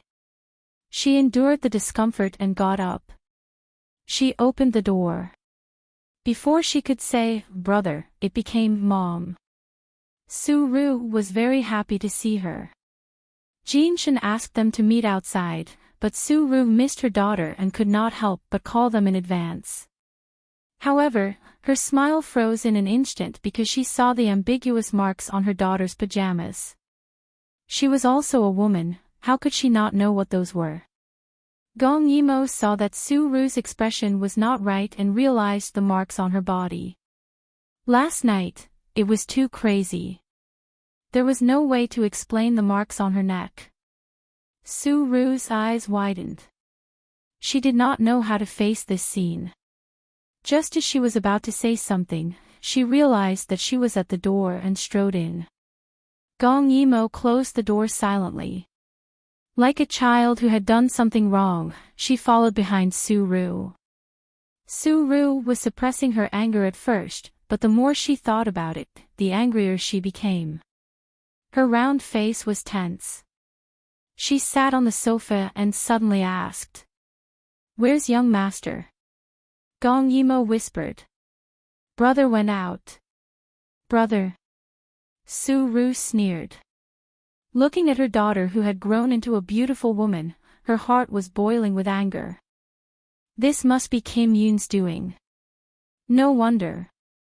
Back then, Kim Yoon suggested that Immerse go abroad with him. But when did this start? Immerse was only 16 when she went abroad. Kim Yoon wouldn't have done something to Immerse at that time. She was angry, but more than that, she felt guilty. It was also her fault as a mother. She did not have time to accompany her daughter. Her daughter was under young master's care every day. She might not even know what happened when she was eaten up. In an instant, she thought of many things. Seeing that Gong Yimo was afraid, she held back her anger and gritted her teeth. You. When did it start? She swore that if Kim Yoon had done something to Mo, a long time ago, she would seek justice for her daughter even if she had to give up being Mrs. Jean. Gong Yimo lowered her head. Yesterday, this time, Su-ru was really angry. If she had come 2 days earlier, wouldn't she have been able to save her daughter? Her hand holding the exquisite leather bag trembled slightly, but there was a trace of relief in her heart. She was relieved that Kim Yoon was not such a beast. Would he do something to Mo, when she was 16? Tui. Fortunately, he still had some humanity left. Enough. You go pack your things. Come back with Mom the day after tomorrow. Chapter 8:23. Gong Yimo widened her eyes. She didn't want to leave her brother. When Su-ru saw her expression, she knew that she had been completely deceived by Kim Yoon. When a man wanted a woman, he would naturally do anything, but who was the eldest young master of the Jean family? His status meant that his love life had just begun. How could someone like him only belong to Mo? As for Mo, she was so innocent. Right now, she was probably wholeheartedly devoted to Kim Yoon. Su-ru couldn't watch her daughter continue to make mistakes. Why, you're still unwilling? Su-ru's tone was very unpleasant. She took a deep breath. Her eyes, which were exactly the same as Gong Yimo's, were filled with reproach and pain. You're an adult now. You're an adult. But do you know what you're doing? Who is the young master? He will have countless women in the future. How can he belong to you? Even Jinshin had played with many women before marrying her. His previous wife was said to have died of depression. It was clear that men with power and influence were not good people. However, Mo was different. She was still so young. She had probably only interacted with one man, Kim Yoon. Her feelings were sincere and pure. She couldn't stand any dirty thoughts. Gong Yimo was frightened by Su-ru's harsh words. She shook her head. No, my brother is different. Her brother was so good to her. Why would he look for someone else? Gong Yimo's stubbornness finally made Su-ru angry. She stood up abruptly and reprimanded him with furrowed brows. Different. You've only been with him for a short time and you're already saying that he's different. He's only 23 years old now. He's still young. He only likes you now because he covets your young body and the novelty of it. Even if he really likes you, he'll fall in love with someone else in the future when someone better appears. Her voice was very cold. She had seen too many of these things. How many of those rich young masters were infatuated? And what good would come of being infatuated? It was the first time that Su-ru spoke so harshly to Gong Yimo. In a few words, she overturned everything that Kim Yoon had done over the past few years. He treats you well now, but have you forgotten how he treated you a few years ago? Mo. You're still young, Mummy really doesn't want you to get hurt. In short, she didn't believe that Kim Yoon's feelings for Gong Yimo were sincere. He just wanted to play with her all of a sudden. Gong Yimo's chest heaved up and down violently. It was not like this.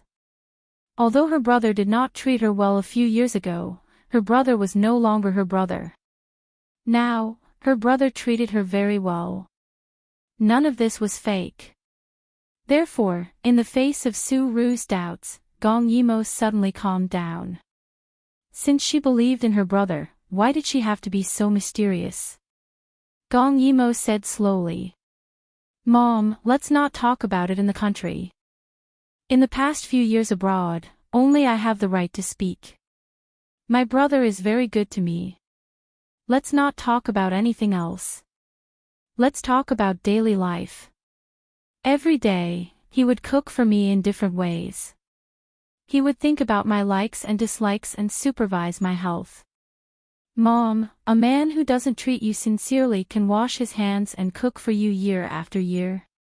Your words are too general. Su-ru was slightly stunned.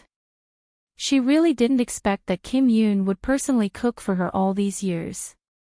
She thought that he hired a nanny or MOR to cook for him. Gong Yimo continued. When I said that I didn't want to study, my brother hired a tutor for me.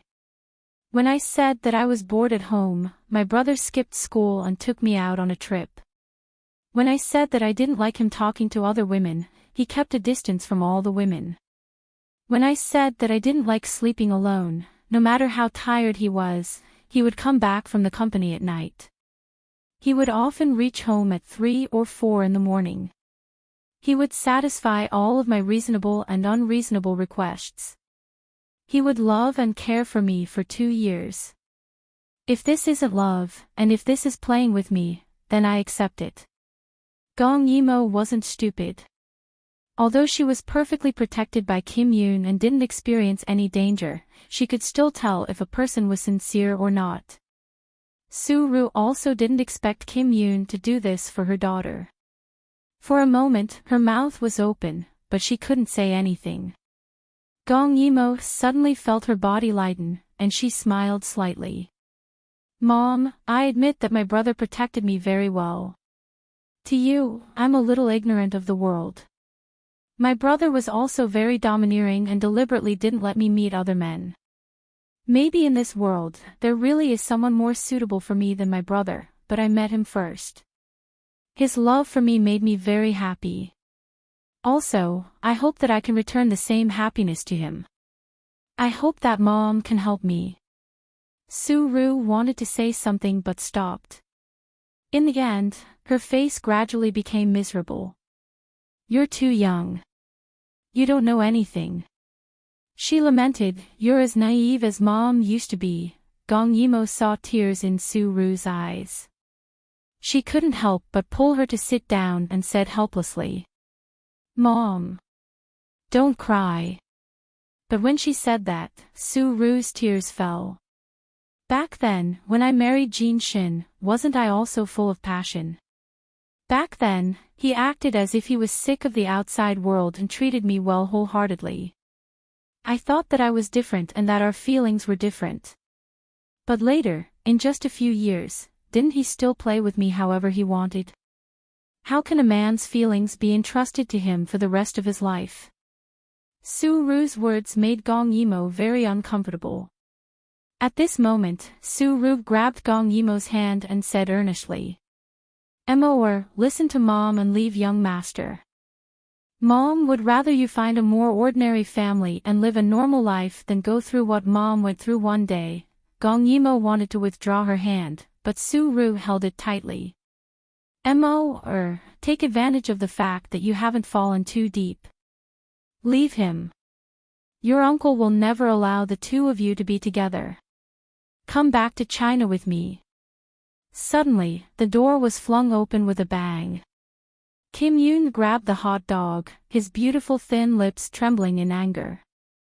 Auntie, who do you want Mor to leave? His voice was like a ghost, with a bone-chilling coldness. God knows how long he had loved Mor. He had just gotten Mor and had not recovered from the happiness of being on top of the clouds, and someone wanted to break them apart. No. No one could take Mor away from him. The two women quickly stood up. When Gong Yimo saw Kim Yoon, her calm and rational side disappeared. She pouted as if she had been bullied. Brother, Kim Yoon quickly ran over and hugged her in front of Su-ru. It had only been a few hours, but the two of them hugged each other tightly. Kim Yoon hugged Mor and looked at Su-ru with an unfriendly expression.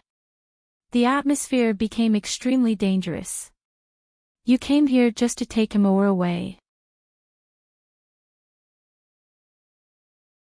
Chapter 824.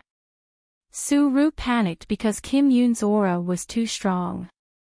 But when she thought about how he bullied her daughter, her anger made her tough again. Young master, Mor is just a child. Please let her go. Kim Yoon hugged Gong Yimo even tighter. Even the corners of his eyes were dyed red. If I let her go, who will let me go? Auntie, you gave birth to Mor, but she is mine. You have no right to take her away. Brother. Gong Yimo raised her head and looked at his exquisite side profile. Her heart softened. She firmly believed that Kim Yoon would not lie to her, let alone play with her. You. Su-Ru was furious with Kim Yoon. She pointed her finger at Kim Yoon and said coldly, "What can you give Mor? Can you guarantee that you won't have a change of heart when you see those outstanding women in the future? That you won't be moved when someone throws herself at you? Mor wants a lifetime. What can you give her?" Kim Yoon really wanted to tell her that he would give her his life. But this could not move the woman who had been affected by her luxurious lifestyle. So he said in a low voice, "When we get married, I will transfer all the shares under my name to Mor privately. You can keep the agreement. If you find out that Mor is not living well, or if I do anything to hurt Mor, you can let Mor use this agreement to get me out of the marriage with nothing." Su-Ru was stunned. She did not expect Kim Yoon to say such words. She hurriedly said, "Impossible, your father will not agree." Kim Yoon said firmly, "I have my ways to make him agree." Su-Ru was speechless. Kim Yoon's aura was strong. He hugged his daughter as if he was protecting her. Her mind was in a mess and she could not say anything. At this moment, her phone suddenly rang. Seeing that it was Jin Shin, she was shocked. After a while, he picked up the phone. I am at Mor's place. Okay, you don't have to pick me up. We'll come over right away." After she hung up the phone, she looked at Kim Yoon with a complicated expression. "What about now? What are you going to do now?" Kim Yoon stroked Gong Yimo and coaxed her gently, "Mor, come, I bought you breakfast. Do you want to eat upstairs?" Gong Yimo felt very strange. Did her brother still have something to hide from her?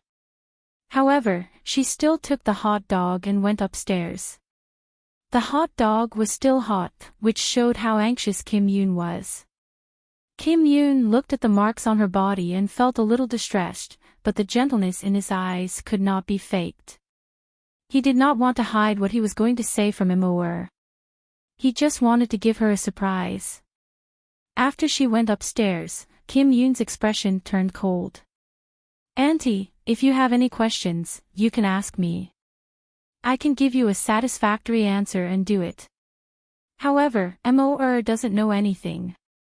I'm the culprit, so please don't be fierce to her or force her to do anything in the future. In short, if you have any problems, you can come at me." How could there be a son-in-law who spoke to his mother-in-law like this? Su-Ru was depressed. She sat down and talked to Kim Yoon. She was a little afraid of the young master, but for her daughter's happiness, she could not be careless at all. However, the conversation was unexpectedly fast. Kim Yoon came up quickly. Mor had finished her breakfast and was changing her clothes. Kim Yoon hugged her from behind. "Brother." Gong Yimo had already calmed down. With her brother around, she did not need to worry about anything at all. Kim Yoon also knew what Mor had said to Su-Ru before, and he was very touched. His Mor loved him very much. Even against Auntie, she wanted to be with him. She believed in him and stood on his side unwaveringly. He was really touched. Mor. Brother will never let you down. What happened to Auntie, and what Auntie told you about other people, will never happen to us. In the mirror, the two equally beautiful people hugged each other quietly. They looked so harmonious. Gong Yimo sighed and pretended to be wronged. Actually, thinking about it, what Mom said makes sense. Brother, when I'm old, will you still like me? Kim Yoon intimately rubbed the tip of his nose behind her ear. You'll never know how long I've loved you. No matter what happens, even if the mountains collapse and the earth shatters, you've given me a chance to hold on to you. Even if I die, I won't let you go. Gong Yimo's heart was at ease, and she smiled sweetly in the mirror. Brother, I love you. Kim Yoon's heart throbbed, and he hugged her tightly. I love you too. After a while, just when they were having a heartwarming moment, Kim Yoon suddenly laughed. Immerse. You don't know, when I left the house just now, I felt like I was floating. I really can't believe that I really had you last night. Speaking of this, he frowned in annoyance. Does it still hurt? Gong Yimo turned around and hugged him back. Their eyes met, and Gong Yimo's eyes flashed with slyness. She stood on her tiptoes and kissed him, whispering flirtatiously between her lips. It doesn't hurt anymore.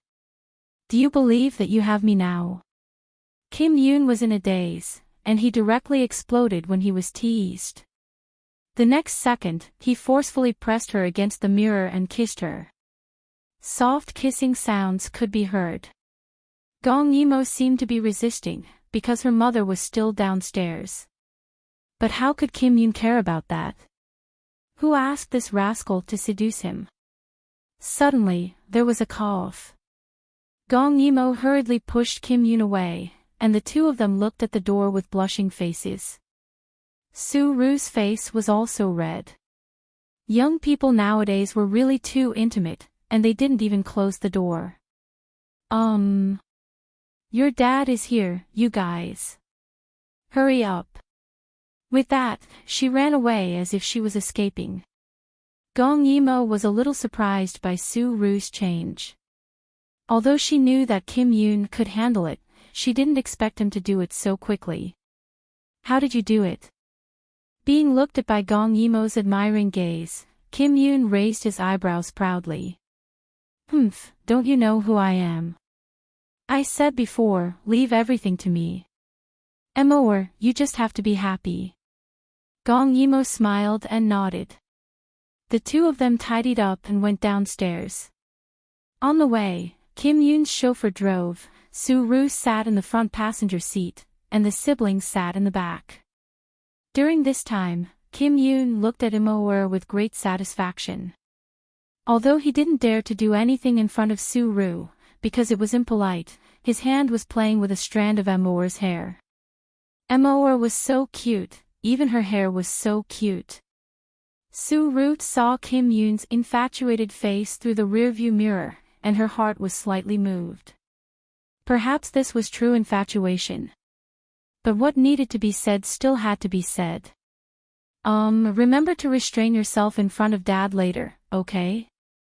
For the first time, she used the authority of a parent in front of Kim Yoon. Kim Yoon didn't say anything, but since Gong Yimo nodded in agreement, he didn't say anything. After all, he had already arranged everything, and whether Gong Yimo agreed or not was no longer important. Soon, the group arrived at the agreed place. Gong Yimo was a little nervous because she was still a little afraid of Jin Shin. Chapter 825. When Jin Shin saw his son, he was very happy because the father and son had not seen each other much in the past 2 years. However, judging from the rapid growth of the branch company, his son had indeed learned a lot here. Therefore, his attitude towards Gong Yimo was much better. Immerse has grown up in the past 2 years. She's a big girl now. His eyes flashed with amazement. He did not expect the dark and skinny little girl to grow up to be so beautiful. He could not help but think of a marriage alliance. The thought flashed through his mind, but he did not say it because he had something more important to do today. Gong Yimo greeted him politely. In the past few years abroad, she was very knowledgeable and had been to many places. she could be considered to have seen a lot. She sat there with a restrained aura and was very eye-catching. If she had a good family background, it would not be an exaggeration to say that she was a princess. Kim Yoon saw Jin Shin staring at Immerse and frowned. He asked, "Dad, why did you suddenly come to America?" When Jin Shin heard this, he smiled meaningfully. "I'm here to see an old friend and also to see you." Kim Yoon felt that something was wrong. Sure enough, someone suddenly walked towards them. It was a beautiful Chinese woman with a beautiful mixed-race girl. The girl was very stunning. When she saw Kim Yoon, she was very attracted and gave him a few flirtatious glances. Kim Yoon was so angry that he laughed. He had investigated Jin Shin before, so he naturally knew that this so-called old friend was Jin Shin's former lover. Moreover, Su-ru did not seem to know that Jin Shin had come to America for her. Su-ru felt that something was wrong, but she did not say anything out of politeness. On the other hand, the rich woman chatted enthusiastically with Jin Shin. She introduced herself as Shuel Yen. Her daughter's father was a foreigner and her daughter's name was Ai-mi. At this moment, Su-ru's expression changed. Shuel Yen. Although she had never seen her before, wasn't this the name of the white moonlight that Jin Shin had yearned for? What was the meaning of this? He could not marry her mother, so he wanted his son to marry her daughter. What about Immerse? She looked up at Immerse and realized that Immerse was just eating quietly. She did not seem to be worried at all. Her silly daughter. How could he not see the strangeness of the scene?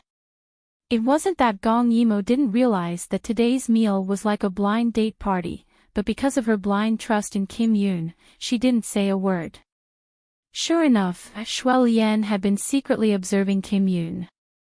The more she looked, the more satisfied she was. Ai-mi had tried to strike up a conversation several times, but Kim Yoon had ignored her. Shuel Yen frowned and signaled for Jin Shin to speak. Jin Shin did not disappoint and said directly. "Chiao, this is the wife of the CEO of SQE, a listed software company in Country M. This is her daughter. She is currently studying in a world-class medical university. I think that both of you are very compatible in terms of status, age, and other aspects. Why don't you try dating? If you are suitable, you can get engaged." Kim Yoon noticed that other than Su-ru, the others were all very calm. He knew that Jin Shin had already discussed this matter with the CEO's wife in secret.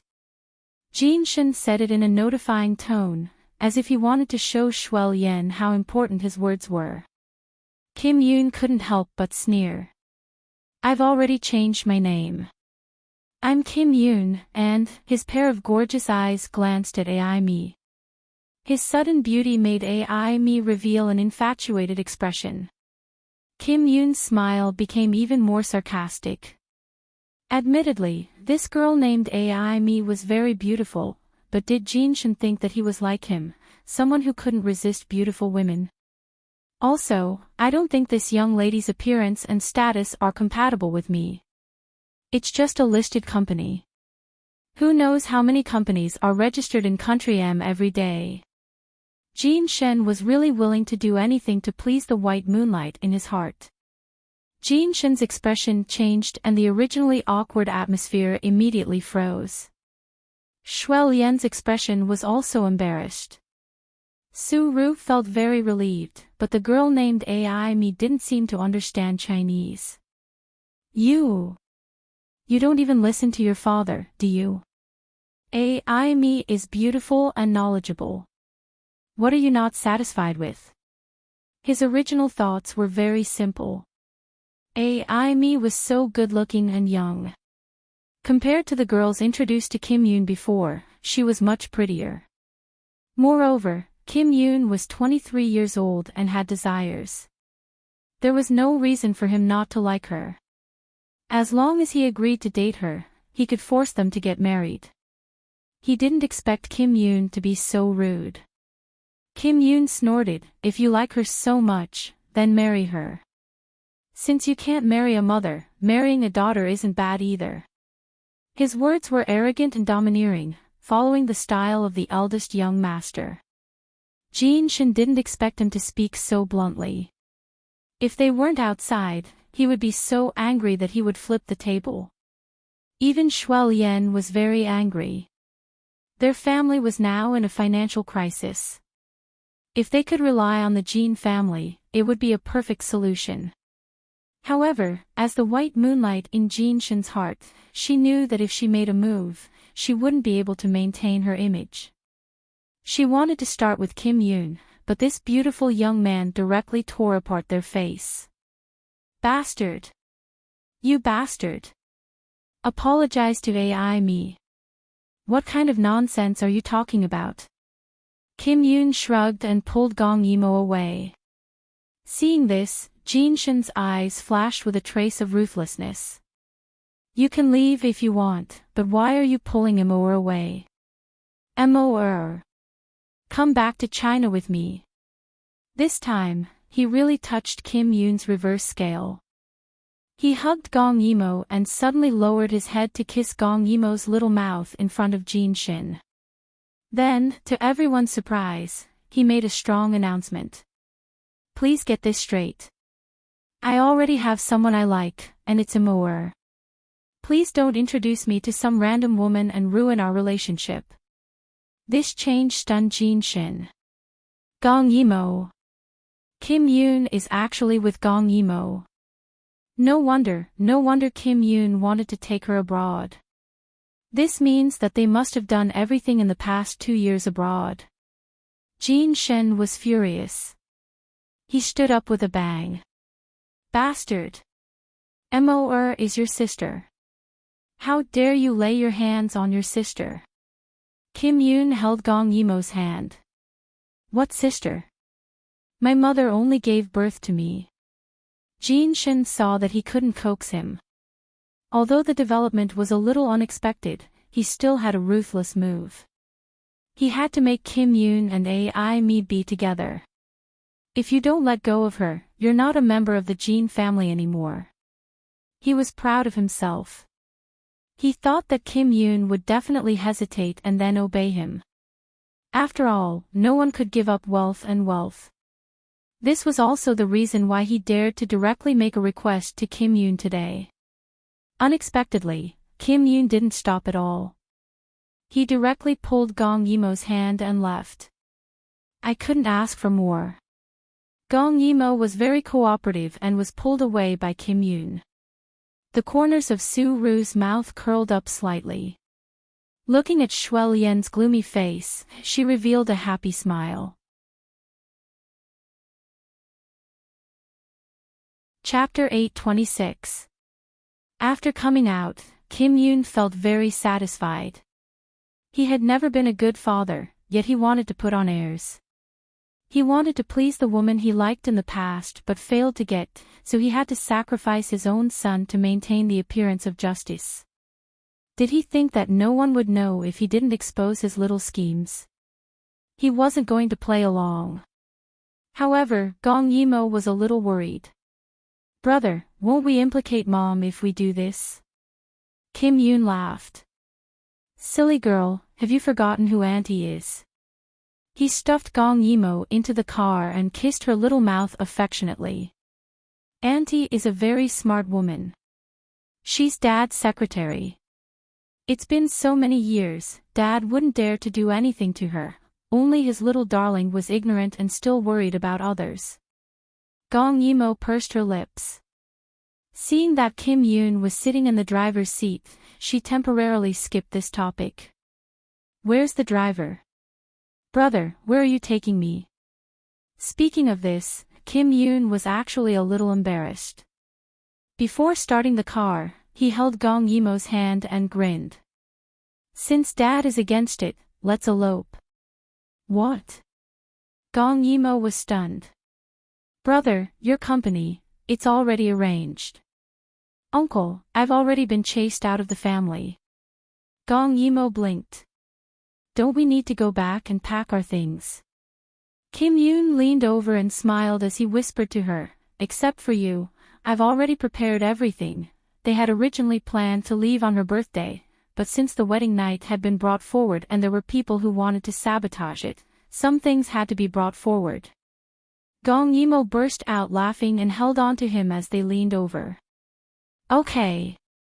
Let's elope." Kim Yoon had already prepared everything. He directly brought Gong Yimo onto the plane. The destination was a small island in the National Sea. He had already bought the small island. The weather was pleasant all year round. Everything had been renovated and was just waiting for the two owners. After transferring to a plane, they took a cruise ship out to sea without stopping for a moment. The cruise ship left after sending them to the island. There were only the two of them on the island, but they were both relaxed and happy, because each other was enough. Gong Yimo looked at the island in front of her and cheered, "Brother, you really bought this place." She was very curious. She knew that her brother was rich, but this was too exaggerated. Kim Yoon wouldn't tell her that he had been preparing for this plan ever since he transmigrated. His father didn't give him much money, but he had a business acumen and had mastered many lost secret techniques, which he used to start his own business. In the past 6 years, he was no longer the prodigal son who relied on his father to squander money. When he helped the Jean family with their business, not only did he earn a lot of money for the Jean family, his own business was also flourishing. It was just that no one knew about it. And Mo didn't need to know about all this.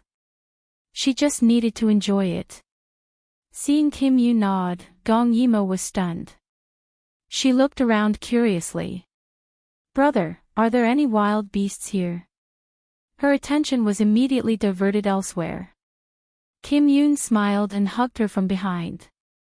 They looked at the island that belonged to them. "I've asked someone to clean this place up. There are only some docile herbivores and birds. Also, I've prepared another surprise for you." "What surprise?" Gong Yimo only felt that all the fatigue from the journey had disappeared. Her heart was filled with sweetness and anticipation. Kim Yoon pulled her along the coastline. The temperature here was pleasant at 24 or 25 degrees. The seawater brought a little warmth to their feet. Kim Yoon held their shoes in his right hand and pulled her with his left hand. They slowly walked towards their destination. There was the fragrance of plants in the air. The sun shone down warmly. Everything here was unbelievably beautiful. "Mo, do you like it here?" Kim Yoon suddenly asked amidst the leisurely sound of the waves. From the beginning, he had the idea of avoiding the world with Mo. He didn't need to worry so much and just wanted to spend the rest of his life with Mo. Therefore, he carefully prepared this island. There was a modern house on the island, as well as a wooden house. There was a dock and an airplane landing pad. Whatever they wanted, there would be people who would send it over by plane or boat. As long as it was possible, she was willing.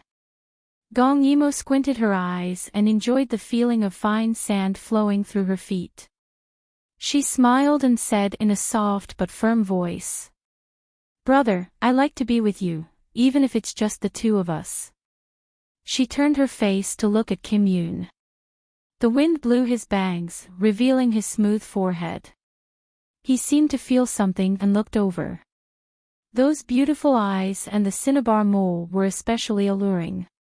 Most importantly, when he looked at you, you could clearly feel that you were the one he loved deeply.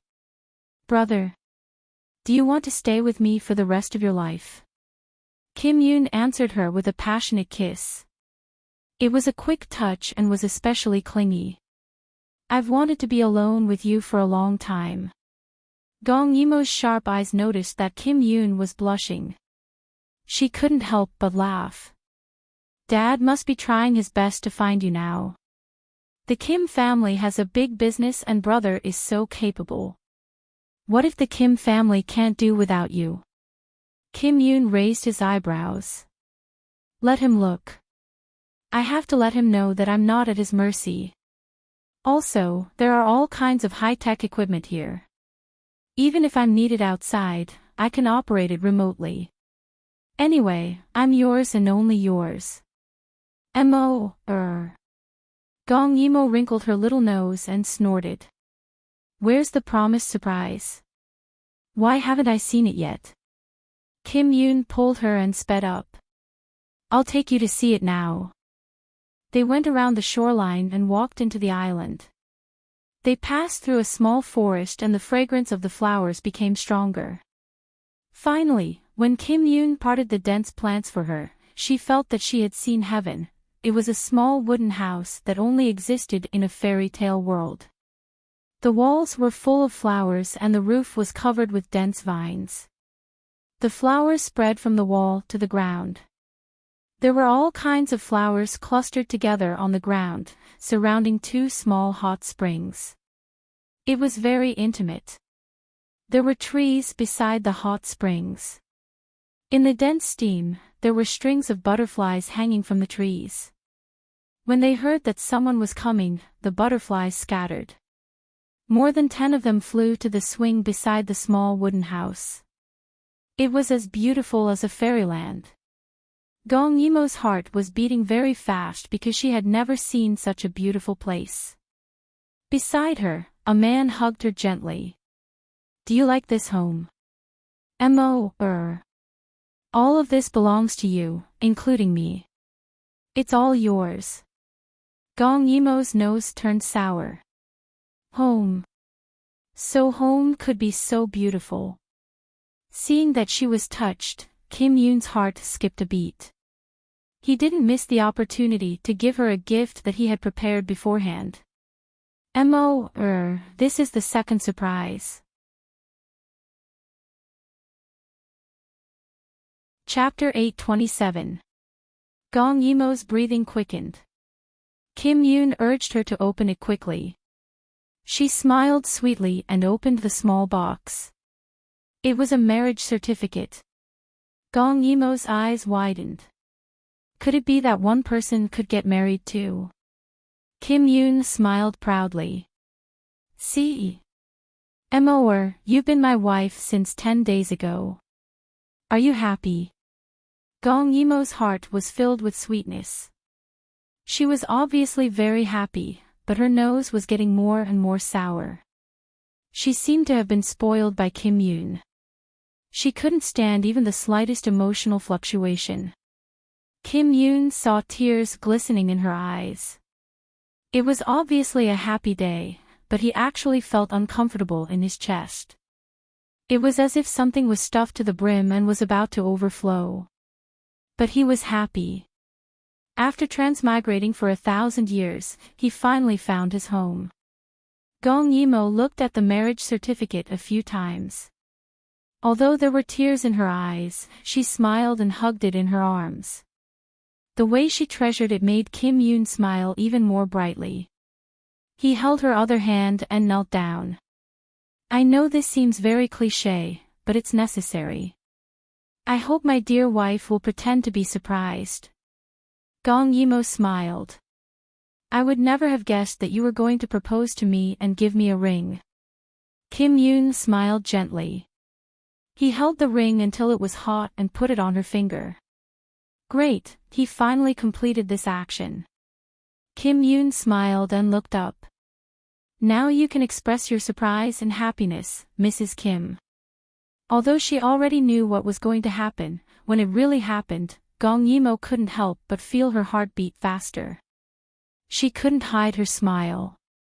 Why was she so happy? Could her life really be so blissful? Kim Yoon's fingers rubbed against hers. He knelt down on one knee and kissed her fingers. My princess, I love you. Will you marry me? He asked seriously. The love in his eyes was enough to make any girl's heart beat faster. Gong Yimo pulled him up and threw herself into his arms. I'm willing. Kim Yoon finally breathed a sigh of relief after completing this historic moment. He hugged Gong Yimo and chuckled. Your reaction is wrong. Shouldn't you be offering a passionate kiss at this time? Gong Yimo raised her head to glare at him, but he took the opportunity to capture her red lips and kiss her deeply. Greenhouse, swing, warm pool, and butterflies. The reflections of the man and woman were inseparable.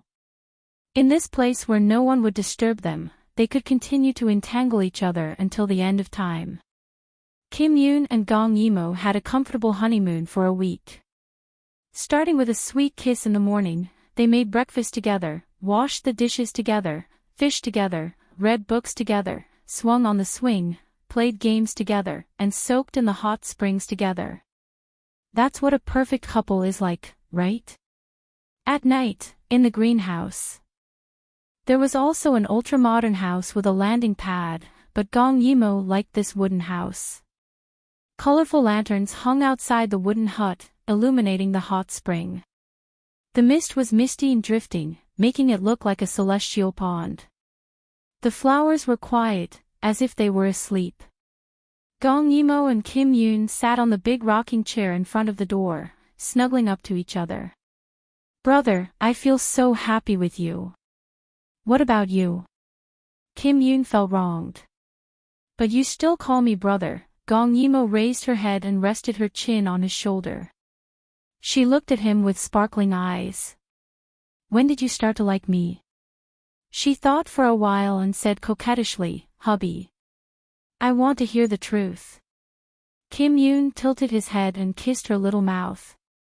He lowered his voice and said, "I liked you from the first time I saw you." Gong Yimo slightly avoided his kiss and snorted. "I'm serious. She was only 12 years old then, okay?" Kim Yoon suddenly hugged her and turned over, pressing her under his body. The chair shook violently because of his sudden movement. Kim Yoon said seriously, "Mor, do you believe in previous lives?" Their breaths intertwined, and his voice was as gentle as water. "I think I loved you deeply in my previous life. If there was a previous life, I must have loved you too. No matter how many times, as long as I meet you, I will always love you. I'm so glad that you love me too. Brother." Gong Yimo raised the corner of her lips and wiped away the trace of loneliness between his brows. "I don't believe in previous lives. I only care about the present. I will make you happy and make you love me even more, Mor." Kim Yoon couldn't help but call out her name. Immediately, the throbbing turned into lust. It couldn't be helped. An old virgin who had been abstinent for a long time was very thirsty. Ever since he started to have sex, he wanted her almost every minute and every second.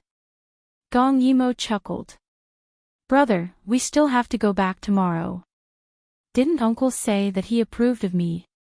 Kim Yoon said hoarsely, "You have to call him Daddy in the future. Also, I'll be gentler." "No. It's not about being gentler, okay? Brother, you don't control yourself at all." Kim Yoon took off her clothes and said with certainty, "I'll control myself in another 30 or 40 years. You're going into the room. Who will see?" Kim Yoon raised his eyebrows and stopped her from saying anything else. Slowly, a hint of lust leaked out from their lips, and the rocking chair started to shake rhythmically. Flowers clustered around them, and the starry night was their blanket. This was probably the so-called honeymoon, right? The next day, Gong Yimo was carried onto the cruise ship by Kim Yoon. Usually, Kim Yoon was definitely a good man. He was charming and devoted, handsome and gentle.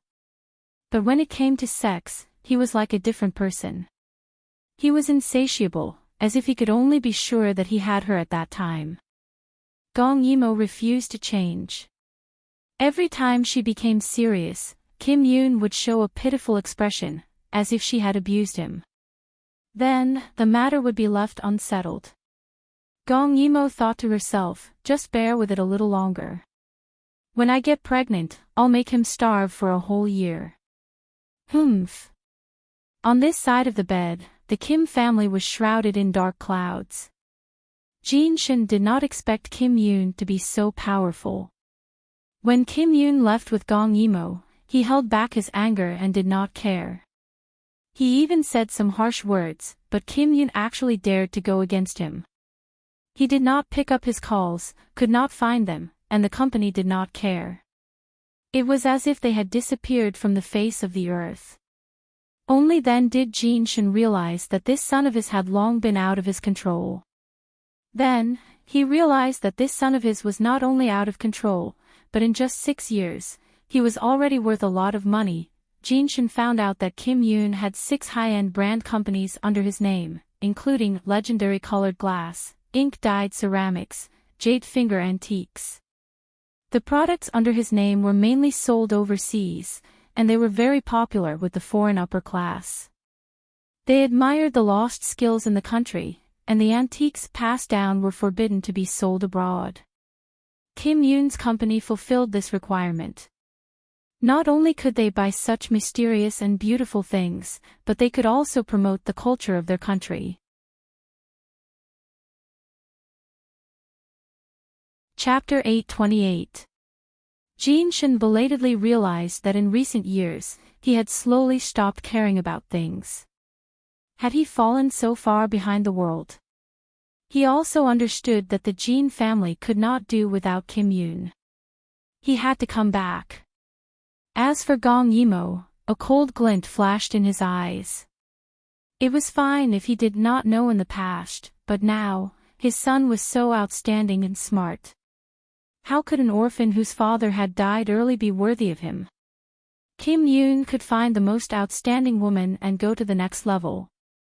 The most infuriating thing was that Su-ru was still arguing with him because of this. Su-ru had a lot of secrets, so he could not force her too much. He could only tell Kim Yoon that he had already accepted Gong Yimo. Anyway, he had already thought of a countermeasure. After 2 years, when she returned to the Jin family again, Gong Yimo actually felt that things had changed. When she first came, she was only 9 years old. She was dark and thin, and the servants laughed at her in private. Now, Kim Yoon held her hand and walked in step by step. The servants around them did not dare to raise their heads. When Jin Shin saw Kim Yoon, his face was still dark. Su-ru thought that Jin Shin had really acknowledged Mo. Although she was a little haggard because Jin Shin and Shuel Yen had been very close recently, when she saw Mo's white and red face, she knew that Kim Yoon was really good to Mo, as he said. She had nothing else to ask for. Kim Yoon ignored Jin Shin's dark face and pulled Gong Yimo to sit down. He said frankly, "Since you want us to come back, it's better to make some things clear." When Kim Yoon looked at Gong Yimo, his eyes instantly softened. "I've already registered my marriage with Mo abroad." "What?" Jin Shin and Su-ru stood up at the same time. The difference was that Jin Shin was angry, while Su-ru was surprised. Kim Yoon looked at them calmly. "Don't be so agitated. Sit down and talk." Jin Shin was so angry that his veins were throbbing. He could not help but roar. "Are you crazy?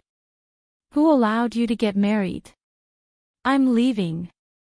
Kim Yoon's face sank. He was sitting on the sofa with a gentle smile, but when he heard Jin Shin's words, his aura changed. The air in the living room became stagnant. "So, you don't want Mo to be with me at all?" Jin Shin was asked the question, and for a moment, he was a little flustered. After a long while, he said in a low voice. "Nonsense. I just want you to fall in love first. After all, you're still young. How can marriage be child's play? Moreover, she's only 18 years old. How did you get the marriage certificate?" Kim Yoon raised his eyebrows slightly. "She's overseas. She can get married at the age of 18. Moreover, with money, what couldn't he do?" When Jin Shin heard this, his gloomy gaze fell on Gong Yimo. It was all because of this brat that his son had been bewitched. Otherwise, why would his rich, talented, and good-looking son want to marry her. Perhaps she already had a bastard child in her stomach, and she might even use the child to force him to marry her. He had seen many women like this. In short, in Jin Shin's imagination, Gong Yimou was a completely scheming woman. The strange thing was that although this brat was silent, she did not move in the face of Jin Shin's hostility, as if she had nothing to do with it. Jin Shin was even angrier. It looked like this brat had a tight grip on Kim Yoon, which was why she could sit there so calmly. Little did he know that Gong Yimou had grown up. There was a moment of silence in the hall. No one had expected Kim Yoon to act so quickly. It looked like it had been premeditated. His brows were tightly knitted, and he suddenly said to Su-ru, "You, take her upstairs. I have something to say to Yoon." Su-ru wanted to talk to Immerse, so she quickly got up and pulled Immerse upstairs. Once Gong Yimou left, Kim Yoon's attitude became even colder. There was a hint of arrogance in his indifference, and he stared at Jin Shin fearlessly. "What else do you want to say? You're really muddle-headed." Seeing that the person in the way had left, Jin Shin quickly reprimanded, "You're only 23. You're good-looking, have a good family background, and are capable. You can have any woman you want. Why must you look for Gong Yimou? You even want to marry her. She's just an adopted daughter of our family. How can she be worthy of you?" Kim Yoon was a little angry. He sneered, "Then who do you think is worthy of me? Shuel Yen's daughter." Seeing him ask this, Jin Shin's attitude became gentler. "This is also your fault. If I had known about your situation, I wouldn't have randomly matched you. We're a family. If you want to have a career, do you think Dad will stop you? Why did you hide it from me?" Jin Shin's expression contained a hint of pride, and he said with some relief, "I've seen the companies under your name and evaluated them. They have very good prospects. It's all Dad's fault in the past for not caring about you. If Dad knew that you were so capable, I wouldn't have done that. With your ability, you can definitely bring the Jin family to a higher level. Dad will find you a socialite in the capital. Our family has enough money. Now, we're just short of a little power." Seeing that Kim Yoon was even more displeased, he quickly said, "I know that you know me. I know you like Gong Yimou. If you want her to stay, it's not impossible." He suddenly relented, causing the furious Kim Yoon to raise his eyebrows. He really wanted to know what else he wanted to say. "Your marriage abroad doesn't count at all. Your parents didn't agree, and your relatives and friends weren't around. What kind of marriage is this? But now that you like Gong Yimou, it's new. We can ignore this matter for now, but you can't tell the public about your marriage. You have to hide it. When you meet the right person and get tired of Gong Yimou, it won't be too late to divorce her. Anyway, the Jin family won't be short of compensation." Kim Yoon was so angry that he laughed. His father was getting more and more interesting. In the past, when he saw that he was a gangster, he wanted to casually find a woman for him to marry. Now that he saw that he was promising, he wanted him to marry a girl who could help the family's power. If he was a little more capable, would he be able to sell her for a higher price? He stood up. "No need. If you don't agree with Immerse, we'll move out. In the future, if the Jin family needs my help, I'll do it. But my wife will only be Immerse. This will never change." Jin Shin's face turned livid when he heard this. He didn't expect Kim Yoon to be so stubborn. "Don't think that you can go against the Jin family just because you have some achievements. I'm not old yet." Kim Yoon shrugged indifferently. "I don't need too much money. It's enough to live a comfortable life with Immerse. It seems that I'd better leave. When you've thought it through, I'll come back with Immerse." With that, he prepared to leave. At this moment, Jin Shin suddenly asked loudly, does Gong Yimo have a child? Did she force you to do this? Kim Yoon was a little impatient, but when he thought about how this body was this person's son, he had the obligation to be filial, so he replied in a muffled voice. Don't worry, I'll bring your grandson back to see you in the future. Kim Yoon said in the future, but he didn't expect Jin Shin to misunderstand. Chapter 829. Gong Yimo was really pregnant. Jin Shin frowned. Due to genetic issues in the Jin family, it was difficult for women to conceive. Otherwise, he would have been a playboy for his entire life. Kim Yoon was his only child. Now that Gong Yimo was pregnant, should he keep the child or not? Jin Shin sat alone in the living room and thought for a long time. In the end, he made up his mind. Kim Yoon was only 23 years old. He could not let a child drag him down. Su-ru listened to Gong Yimo talk about what had happened during this period of time and let out a long sigh of relief. She looked at her daughter enviously. Not to mention the future, for now, her daughter had really found a good man. She also wanted to see the island and the greenhouse. What could be more blissful than having someone pamper you like a princess? Seeing you like this, I'm relieved. She paused and said seriously, Mom doesn't need you to worry about anything here. You just have to capture young master's heart and live your own life. Speaking of this, she emphasized seriously, right now, young master doesn't have any signs of that. You must take advantage of the fact that he only has eyes for you and completely control him in your hands. If possible, it's best to seize his financial power so that he can only listen to you. Gong Yimo gave Su-ru a look, but Su-ru did not understand and said mysteriously. Also, when it comes to that, you have to learn to protect yourself. You're only 18 years old. What if you get pregnant? You're so thin now. Also, it's good for him to control himself. If he doesn't eat enough, he'll keep thinking about you. Ahem, Kim Yoon could not help but cough softly. If he did not stop now, what if his mother-in-law said something even scarier? He thought frantically in his heart, honey, don't listen to her. He's been starving for so many years and has only eaten meat for a few days. When Su-ru saw Kim Yoon come up, she felt awkward. Gong Yimo snickered, Mom, I reminded you. Su-ru glared at her and then got up to leave. However, when she saw Kim Yoon, she held back her embarrassment and asked. Well, what did your father say? Kim Yoon looked very indifferent. Maybe he still can't figure it out. I've decided to move Moer out first. I'll come back when he figures it out. Su-ru nodded. That's good too. Her thinking was very simple. Jin Shin only had one son, and sooner or later, he would have to give in. Therefore, Gong Yimo moved out with Kim Yoon. They didn't have dinner together that night. Jin Shin was so angry that he almost flipped the table.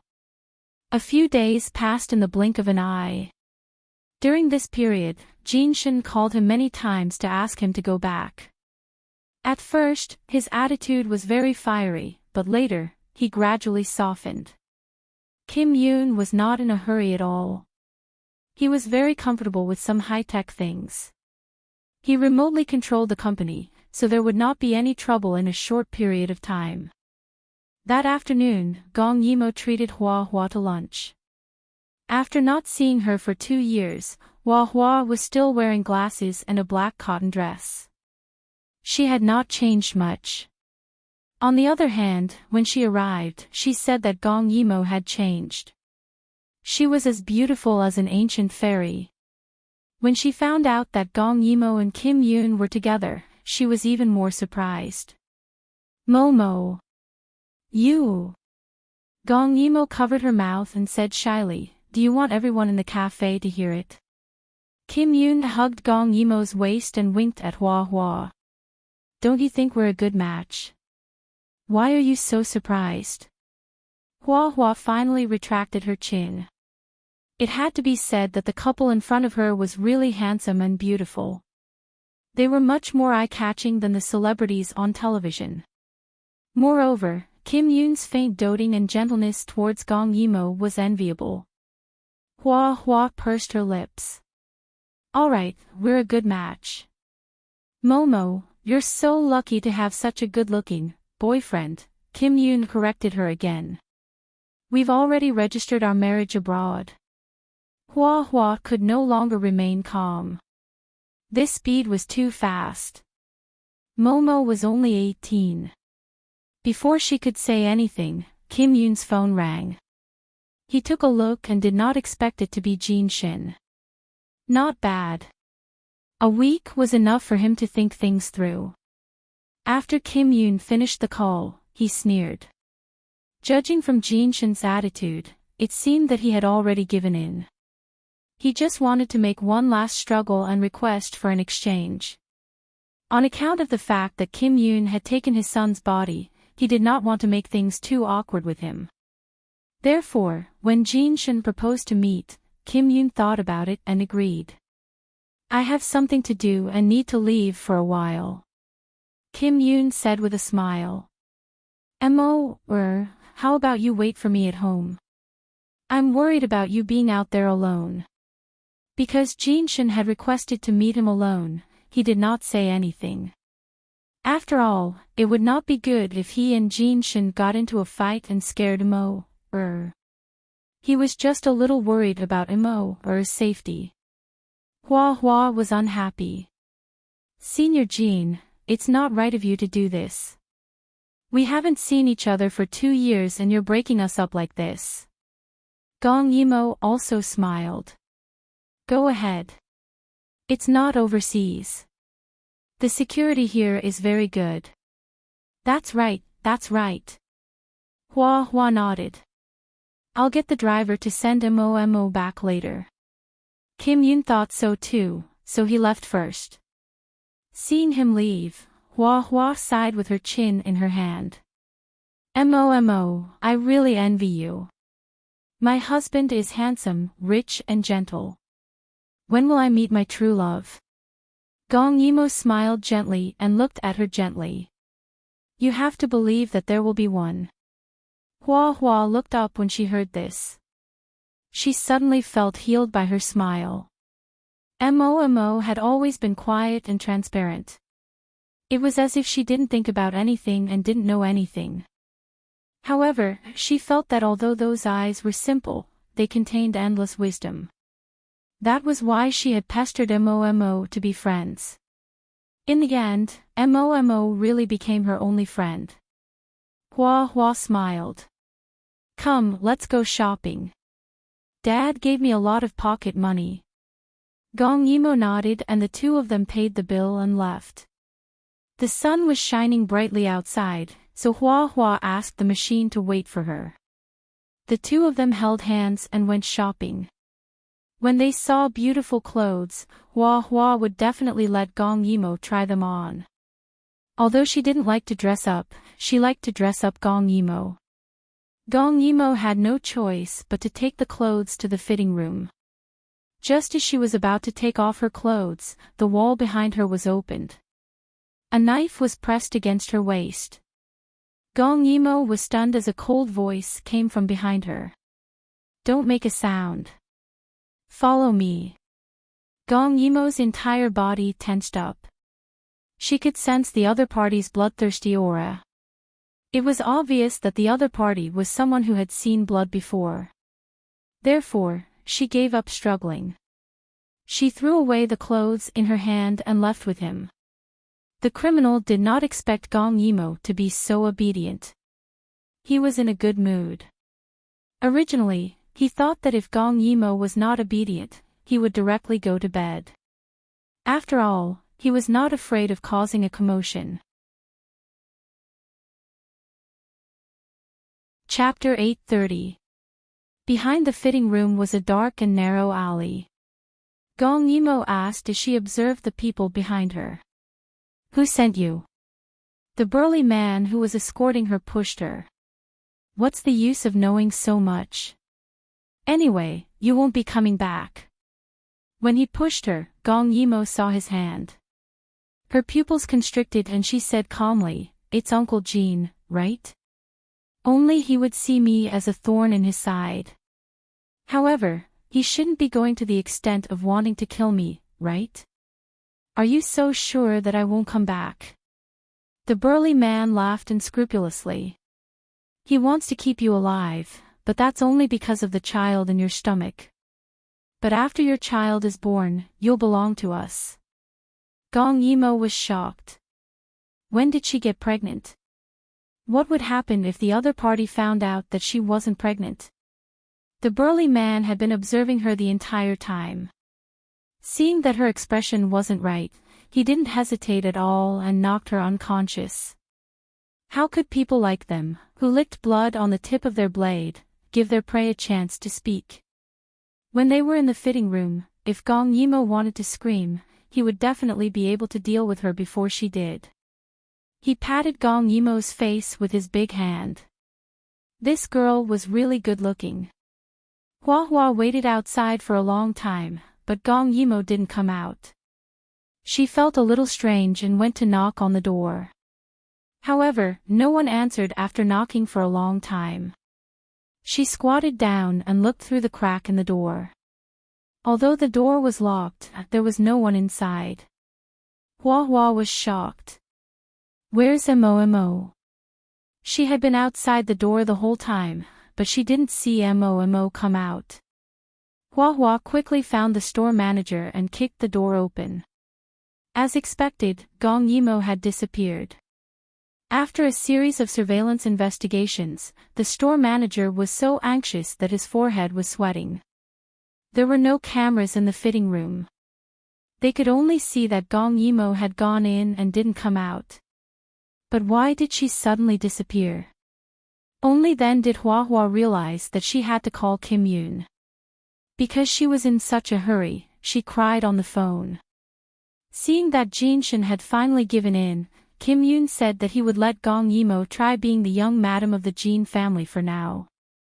He also asked Kim Yoon to take over the Jin family's businesses and combine his own businesses with the Jin family's businesses.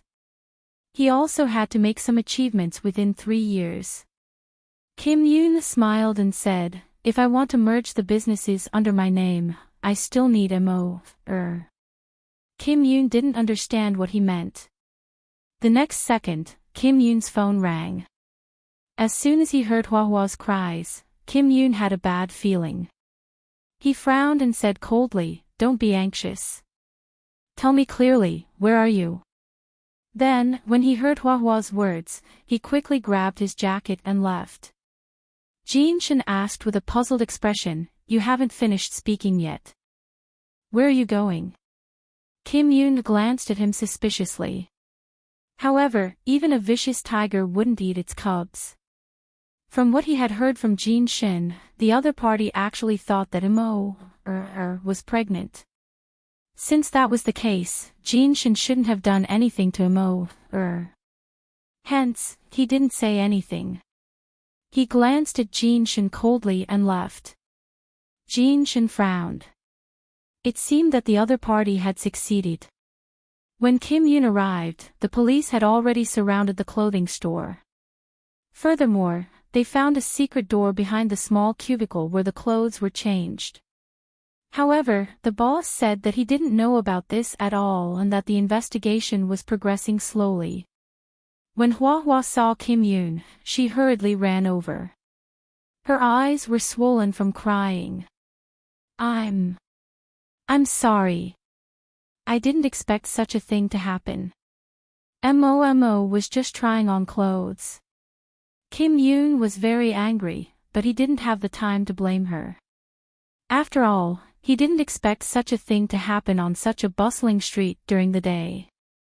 The security of this country had always been very good, and the other party was too rampant.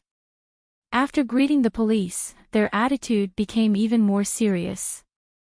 They didn't expect that the missing person was the young mistress of the Jin family who had just married into the family. Then, the direction of investigation was even clearer. Kim Yoon carefully checked the fitting room. Because it was sealed, no one had touched the fitting room.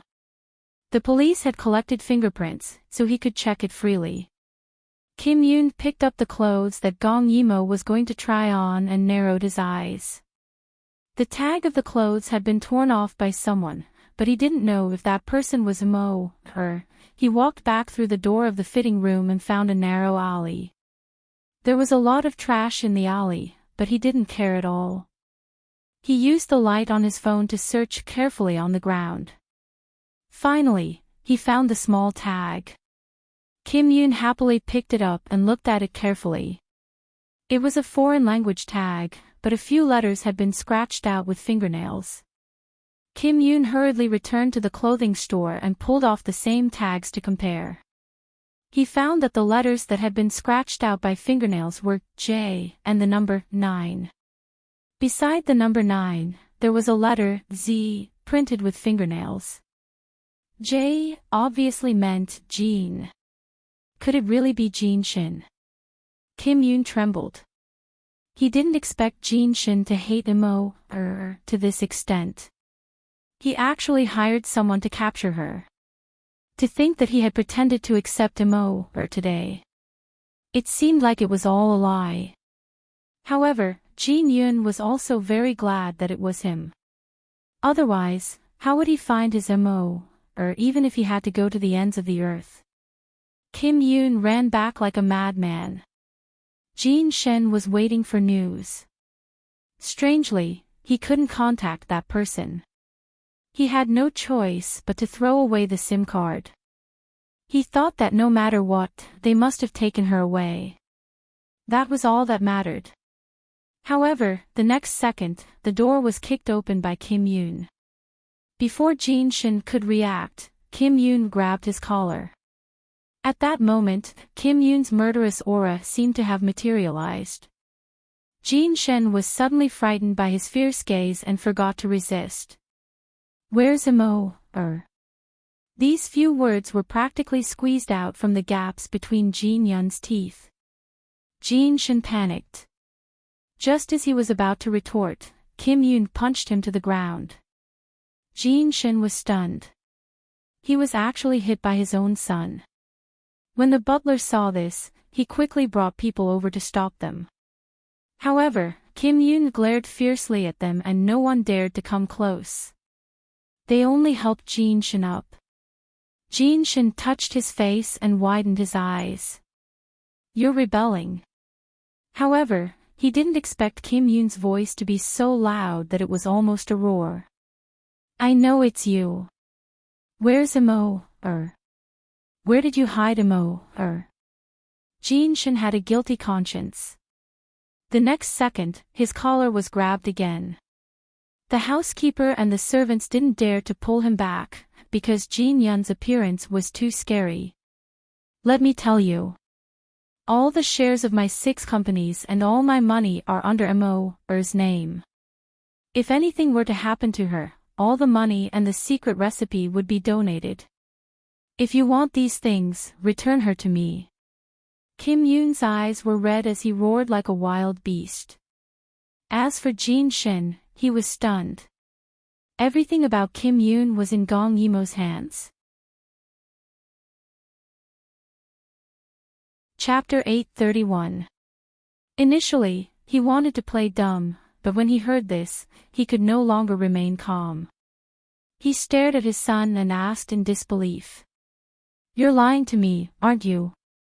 Would you be so stupid as to give everything to a woman?" Kim Yoon was furious when he saw that the other party was only interested in those things. However, in a moment of desperation, he couldn't care less. He only hoped that Jin Shin would quickly understand the importance of Mo. He wanted to send her back as soon as possible, and then he would never come back again. Kim Yoon let go of him and showed Wen Han's photo to Jin Shin. It was signed by both parties. "You'd better take a good look. I've already willingly transferred everything I have to her, and I'll take care of everything for her for the rest of my life. Other than the porcelain and colored glaze secret recipes that have already been revealed, Mo also has many secret recipes under her name, such as the ancient flower dew production method and the ancient silk dyeing method. The value of these things added up is equivalent to your entire gene family. You'd better pray that she's fine. Otherwise, you can forget about getting any of these things. When Jinshin heard this, he quickly took the photo and enlarged it. He carefully read the terms and conditions of the contract and realized that it was a free gift contract. How could he have such a stupid son? He actually gave his everything that was so precious to him, to a woman. Jinshin's hands were trembling. He pointed at the phone and couldn't help but ask loudly with reddened eyes, "Why is there a clause saying that everything will be donated if she dies in an accident? Aren't you two married? Now that she's dead, shouldn't you be the first heir to these things?" Jin Yun's heart was completely chilled. He calmed down and looked coldly at the father of this body. He slowly told him, word by word. He said slowly, "Because if anything happens to her and she dies, I'll die with her." Therefore, he didn't need any inheritance contract at all. He had even thought of having children in the future, and it wouldn't be too late to add the inheritance clause. However, all of this was ruined by Jinshin. His cold voice stunned everyone in the living room, and they were even more shocked. How deep must the feelings be for a person to give up on glory and wealth after losing a loved one, only to seek death? Normally, when the people present heard such words, they would only laugh at that person's stupidity. But now, no one could laugh because Kim Yoon was serious. Any laughter would be blasphemous to his feelings. What they couldn't do, someone else could. And that person was more outstanding and hardworking than everyone else. And more single-minded. They had no right to laugh at such a person. Kim Yoon was even more speechless. He was a person who was used to being dissolute.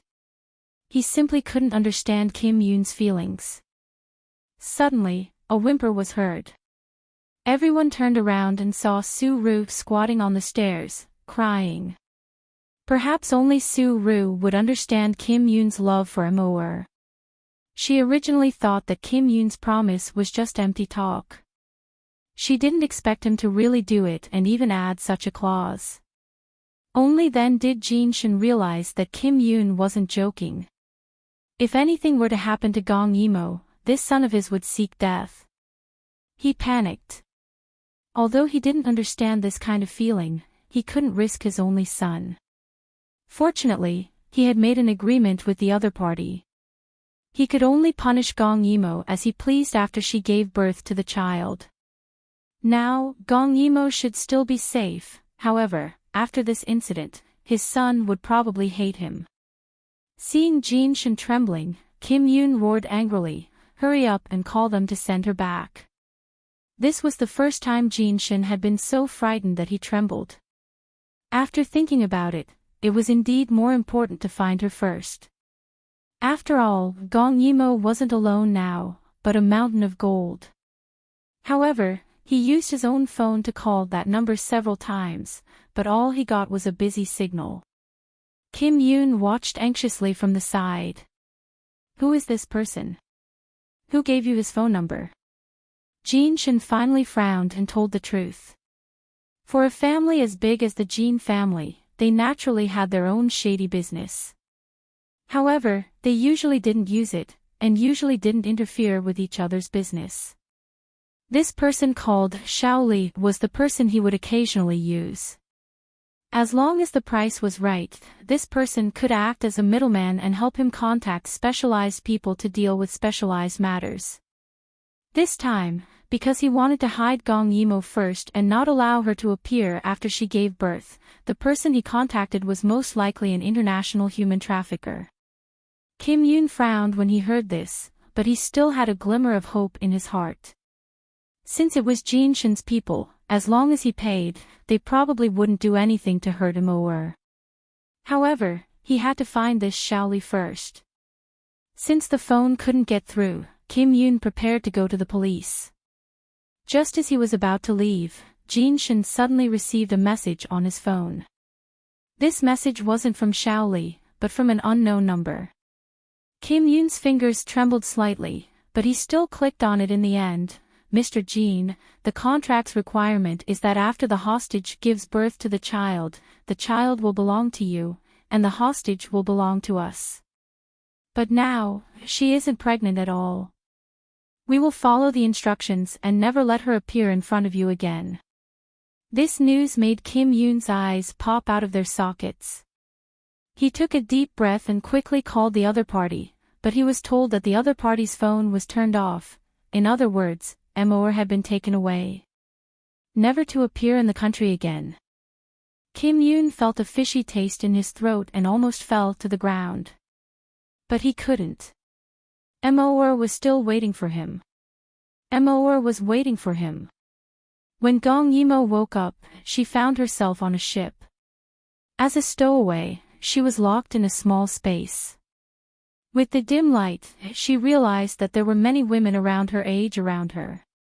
It seemed that she had met with human traffickers. Gong Yimo frowned. According to what that person had said, they had wanted to wait for her to give birth to the child, but when they found out that she wasn't pregnant, they decided to sell her directly. Gong Yimo moved her limbs and looked around. She had to escape. Don't waste your energy. Just then, a girl beside her looked at her and suddenly said in a hoarse voice, "If they find out that you have other thoughts, the consequences will be terrible." Gong Yimo raised her eyebrows slightly. What will happen? The girl shrank back and said in tears, "Those who don't behave will be injected with addictive drugs and then sold to poor countries. Those girls will be controlled by the drugs and become muddle-headed. They can't even run away. They can only keep receiving customers." At this point, she seemed to have thought of something terrible. Tears kept falling from her big eyes. Gong Yimo pursed her lips. What about us? She realized that all the girls here were quite good-looking. The girl hesitated for a moment. We will be auctioned. Gong Yimo's heart trembled. From the girl's words, she fully understood how dangerous her current situation was. She couldn't just sit around and wait for death. Otherwise, what awaited her would be hell. Chapter 832. Gong Yimo didn't know how long the ship had been sailing. She listened intently to the footsteps on the deck. Every time, there was only one person looking at them, holding a gun. They changed shifts every 2 hours. All the girls were numb. They had probably suffered terrible abuse on the way here. They were all hiding in their own corners.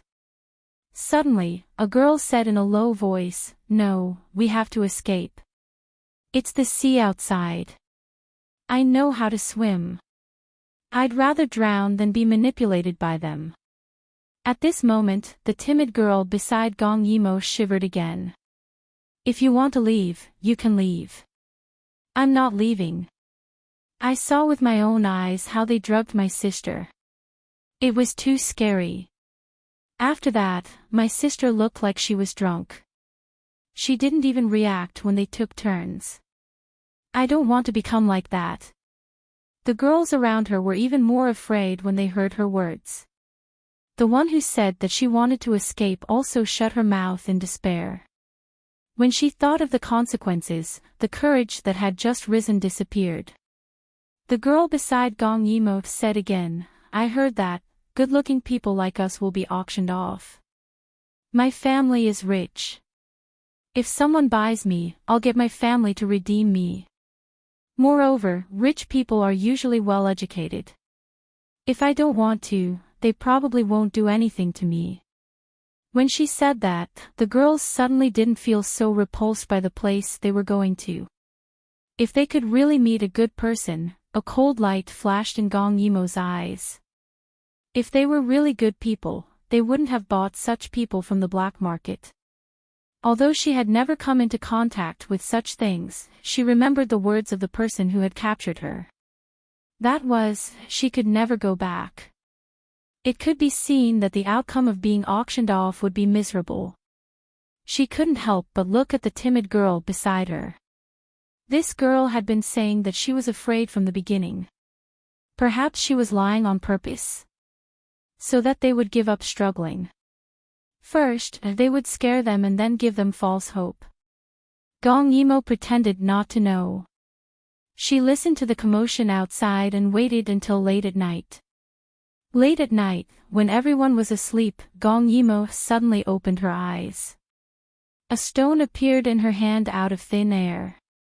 Speaking of this, it could only be said that God was on her side. The night before she was caught, she cut her finger while cutting fruit. When her blood stained the ring suddenly disappeared, leaving only a lotus imprint. Then, she obtained a strange space that no one else could see. She experimented and found that no one could enter this space. She tried putting in different things and finally found that as long as there were no strong vital signs, she could put in anything. In the end, before she could think of how to tell her brother, she was caught. Currently, there were rocks, fruit knives, pens, books, ID cards, some food, and so on. There wasn't much else in the space. She aimed at the back of the girl's head and did not release any malice. She approached the girl as if she was a normal person. In the next second, she smashed the rock down. Although she looked skinny and weak, she was still very strong.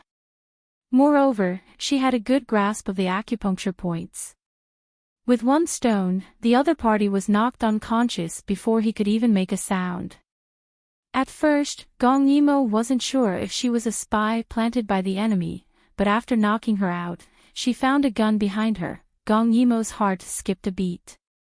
It seemed that this girl was really sent by the enemy to monitor them and brainwash them. Gong Yimo also found a mini walkie-talkie on the girl's body. It was turned off. She felt a little regretful.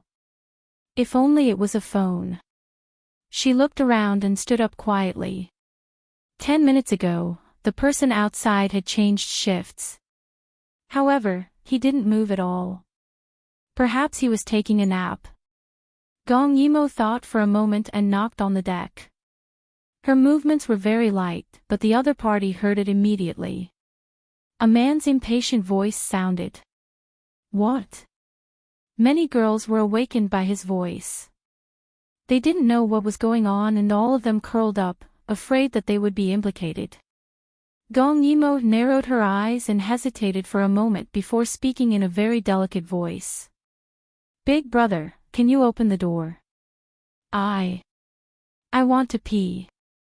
These girls usually excreted in a corner and didn't dare to disturb the people above.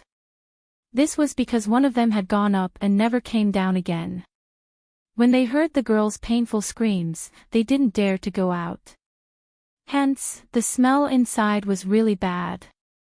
However, Gong Yimo's voice was very seductive.